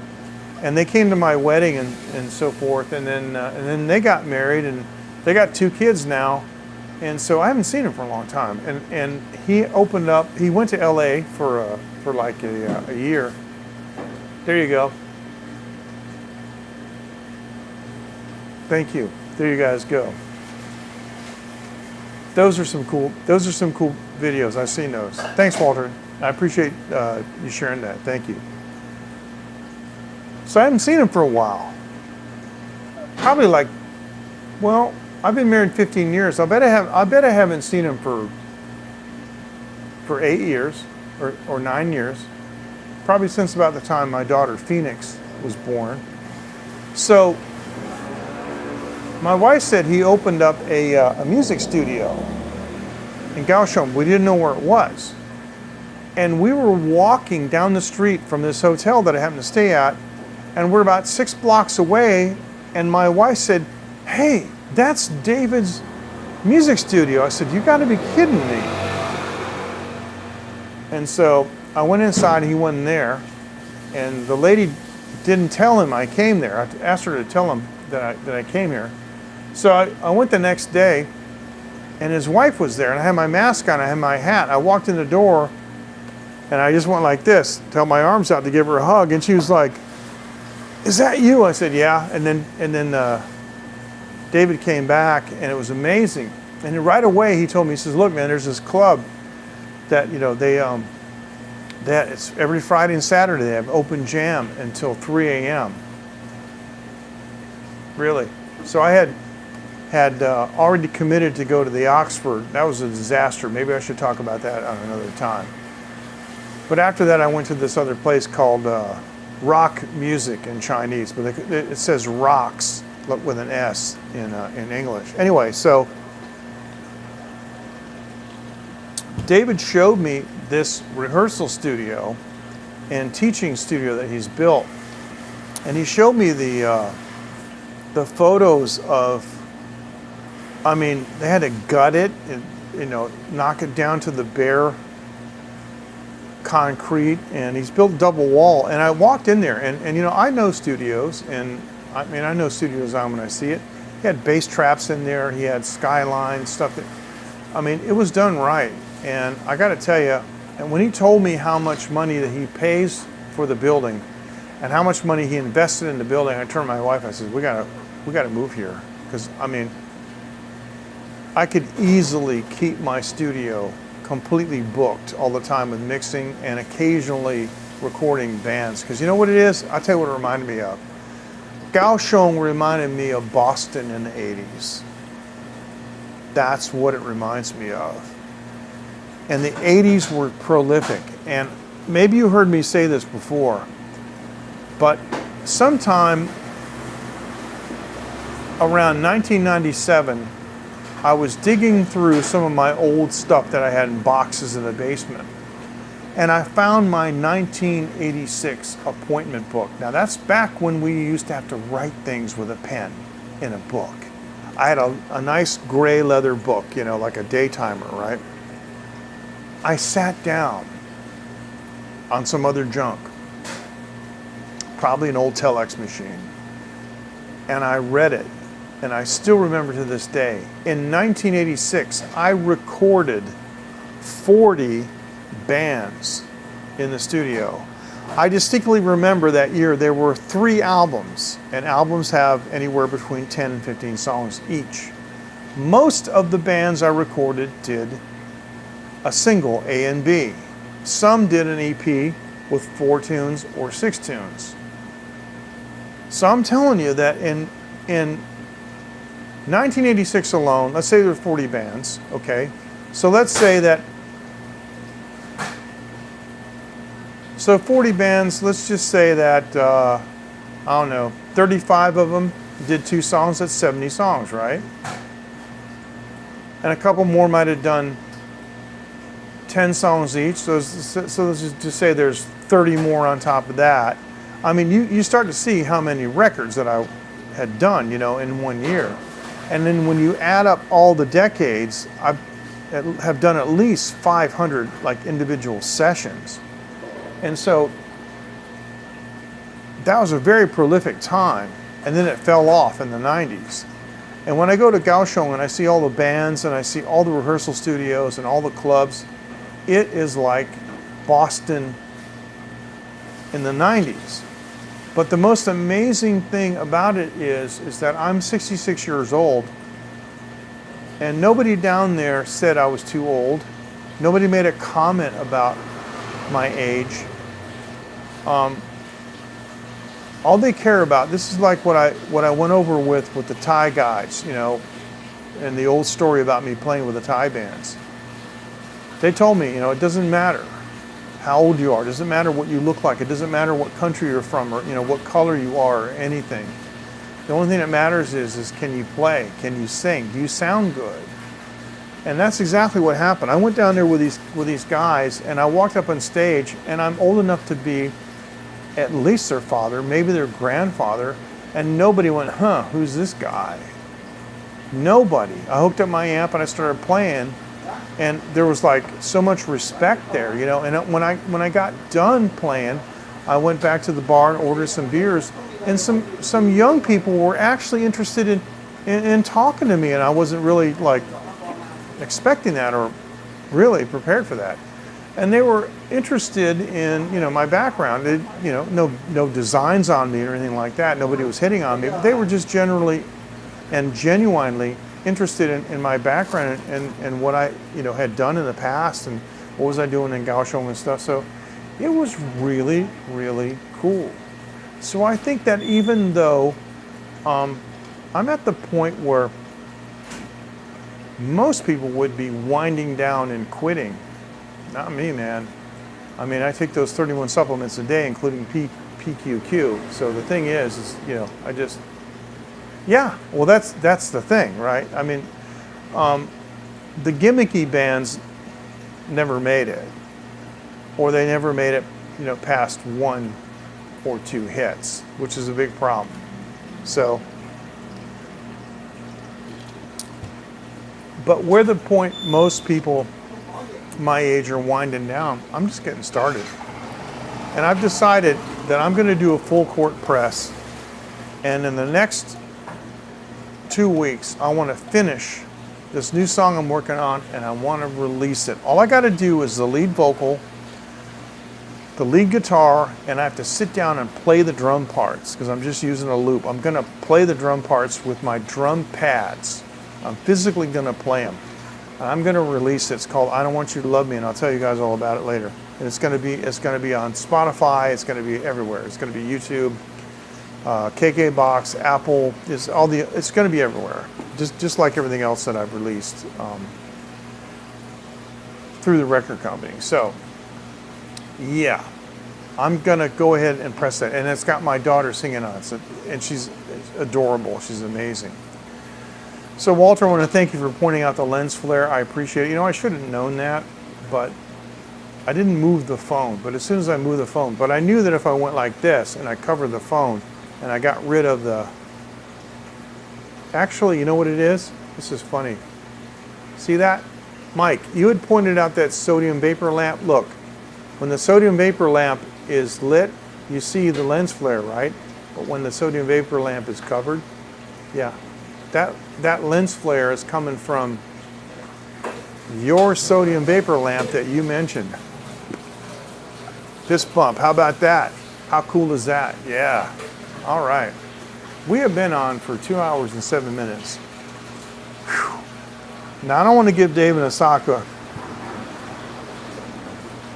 too much stuff to catch up on. Dave is amazing. I feel bad because I'm so busy. I have a daughter, and I don't use it as an excuse, but the thing is, think so? Maybe I do, just to get 5G. I am legitimately busy with business and other things, and there are, and plus I'm married too. And for those of you men that are married, you know that there's a certain amount of, there's time that you have to devote to family matters. There's just no getting around it, and I'm not complaining. All I'm saying is that I don't have the time that I would like to have to be able to enjoy all the content that I want to see. And I have always said this, Dave to me is the greatest live streamer on the whole planet, right? No, it's not a dead pixel. It's just an artifact. It's just a dot that's a lens flare. It's not a bad pixel at all. See, if I go like this and I cover the phone, it's completely dark. If I cover the camera, it's completely dark. So there you go. And this is a pop-out camera, so I didn't actually have to touch it. I just touched the frame of the phone, so I'm just covering it up. I just don't have the time. And so, but Dave, he always makes time to watch like every second of everything that I do. And I appreciate it so much. But there's no way that I can afford to do that for anybody. But I'm just really glad that Dave has enough discretionary time and that he is at the point in his career,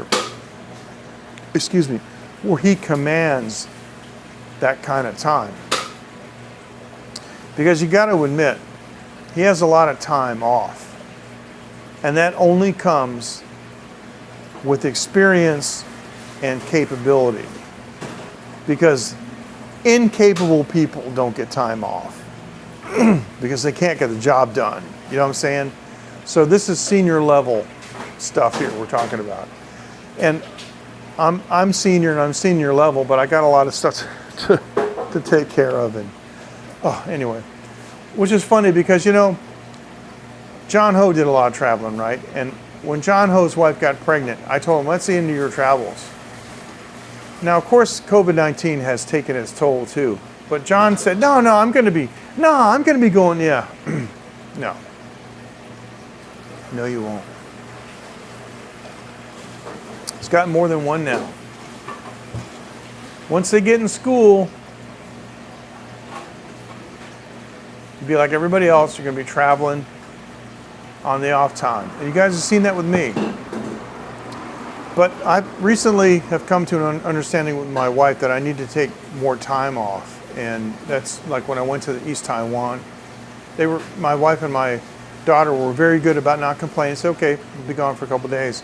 But I'm going to put the trike in the shop because in September, I want to take a couple of days, a riding trip. I want to take a sleeping bag and just pull off the side of the road or something. And of course, I'm going to take the drone because the drone has follow mode. So on these back roads, I can pop the drone up and have it follow me so I can do kind of like a vlog. But yeah, I'm looking forward to doing that and fasting more and dropping some weight. But I got to tell you right now, it is so stinking hot. People are dropping. They're actually fainting. I haven't heard any reports of anybody dying, but people are out just doing exercising and they're dropping from the heat. It's been 36 in some places. The funny thing is, if you look at the map of Taiwan, the heat map, we have yellow, we have orange, and we have red. Yeah, you should do that, and you can. But let me give you a little tip. You'll learn this. If you have a drone and you're on a boat, you have to update the home point because the boat moves. Either that, or you just, when it's time to return, you just fly it back to you and land it manually.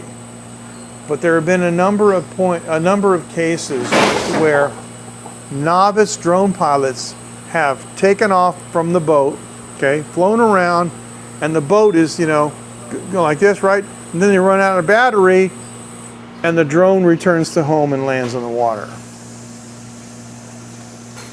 Something to think about.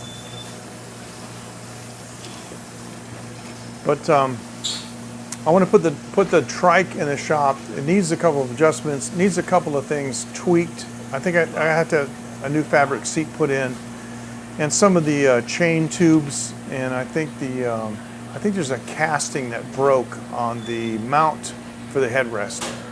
Anyway, simple stuff, and it needs a good cleaning and lubrication. So, but it has the A7 disc brakes on it, which is really nice. And so I want to do like the 17 kilometers of Nanliao. I want to keep going down Miaoli. I would like to go at least into Taichung before I turn around and go home. And the other cool thing is that you can always find somebody with a little blue pickup truck that will just, throw their truck throw your trike in the back of the truck and take you back home for, $20, something like that. So that's what I'm looking forward to doing. All right, guys, look, I really appreciate it so much. It is 2:30 a.m. And the fact that my wife hasn't called me just shows the trust that she has in me, so I do. Matthew, I highly recommend the Mini 3 Pro. The Mini 3 Pro is amazing. I do, Mike, because I've got the handles right, and they have the brakes. They're upside down, just like you would have on a bicycle, right? But they're upside down. I have the brakes, and so they go like this, and I have thumb shifters on the top. So I have the front chain ring on the right. On my left, I have the front chain ring, and on my right, I have the rear cassette. And so, yeah, it works great. And one of the first things that I do, the Mini 3 Pro.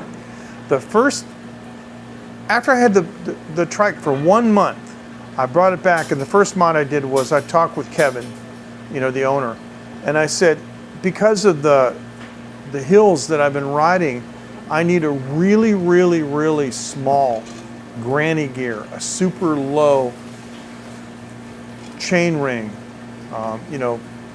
for hill climbing. And so I think it was, I forget how many teeth, it was ridiculously small, like 30 something, 32 teeth or something. It's like chain rings like this big. The thing is though, is you're pedaling like this, right? And you're not making any forward progress, but you can climb a tree with it. So absolutely, absolutely. So, but even with the smaller chain ring on the front, you still have the rear cassette, right? And so you've got 7 speeds on that. So if you need, a little more, you don't want to keep going back and forth too much on the front and back. So, yeah, that would be cool. I would love. Actually, there's a thing they have here. There is a there's some. It's actually government sponsored. It's some cycling society where you go there and you rent a GPS from them. It's like really cheap. You rent this GPS and you turn it on and you charge it every day. And you ride all the way around Taiwan. You circumnavigate Taiwan and you give them the GPS back. They look at the files and they verify it and they give you a certificate that you circumnavigated Taiwan. I would love to do that. I know many people that have done that. They've done it on diamond frames. It takes, most young guys, it takes them 7 or 8 days. Me,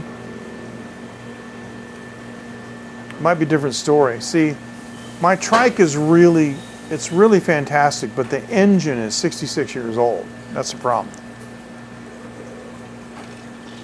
But I actually can do quite well on it, surprisingly well enough. And the thing is when I'm riding my diamond frame pals, it's funny because some of these diamond frame guys are like, oh, I'm a hill destroyer. No, you're not, because you stand up on the pedals and you're using your body weight. See, I've got my back against the seat and my feet are out front. I'm not standing up like a stair stepper. When I push, I'm doing like, leg presses, right? And so I reminded these guys were like 20 and 30 years younger than me. Bye-bye. Thanks, Walter. Good night. Some of these guys are 20 and 30 years younger than me, and I reminded them that I'm doing leg presses, and yeah, I'm behind them, but I made it to the top of the hill without standing up on the pedals. These guys stand up. So I have told some of these guys, sit down. Sit down on the saddle. Don't stand up. Put it in granny gear and let's see what you can do. It's a whole different story, right? When you're not using your body weight. Anyway, long story short, once I get over the crest of the hill, because I'm so aerodynamic, I'm low to the ground, I cut through the air, I leave those guys behind because the trike is like a land luge. And I have a GPS, and a mount that I put on because I use it for a trip computer and a bike computer, and I also have a heart rate strap that I use that hooks up to the GPS. But what I'm trying to say is I always have to hold it down. I have to start braking like about 60 or between 60 and 70 kilometers an hour because it's too fast going downhill. It's insanely fast. The thing is, it's outrageous, but I really love it. And so I need to put it in the shop and I need to get it going again, and I need to take a ride somewhere and take the drone and go along the coast and maybe just do a YouTube series on it. I don't know. And I could do live streaming every night, but I have to, go to a hostel or a hotel or something where I've got electrical power, but that would be cool with me. Could do like what we used to say in the old days, a credit card tour, where the only thing you carry with you is your credit card. You wash your clothes in the sink, hang them up, and they dry, and you put them on the next morning. Thank you, everyone. I really appreciate it. Are they warped? The other thing you want to make sure is that they're not on backwards. That's the other thing. But mine don't. Mine are great, and I can finesse them. And the great part about it is because I got control. When you're braking and cornering, you can use that, to try to to leverage the cornering. So it's actually very useful. All right, thank you so much, guys. I gotta go. It's after 2:30 a.m. I'm gonna finish this drink. I'm gonna pay my bill. I'm gonna go home, take a shower, get all cleaned up, and hit the rack. And I gotta take my wife somewhere tomorrow morning, very early. So, you guys take care. Thank you so much. Fist bump, and we'll see you next time. Thank you for watching The Real Taiwan. And Walter said 881, which is Taiwan slang, because ba ba e. No, they're not. They're cable. Ba ba e. That's how you say 881, and that's the way of saying bye bye. See, bye bye e, bye bye e. That's what they say. So 881. Guys, take care. Thank you so much. Fist bump. I'm so glad I don't have a dead pixel.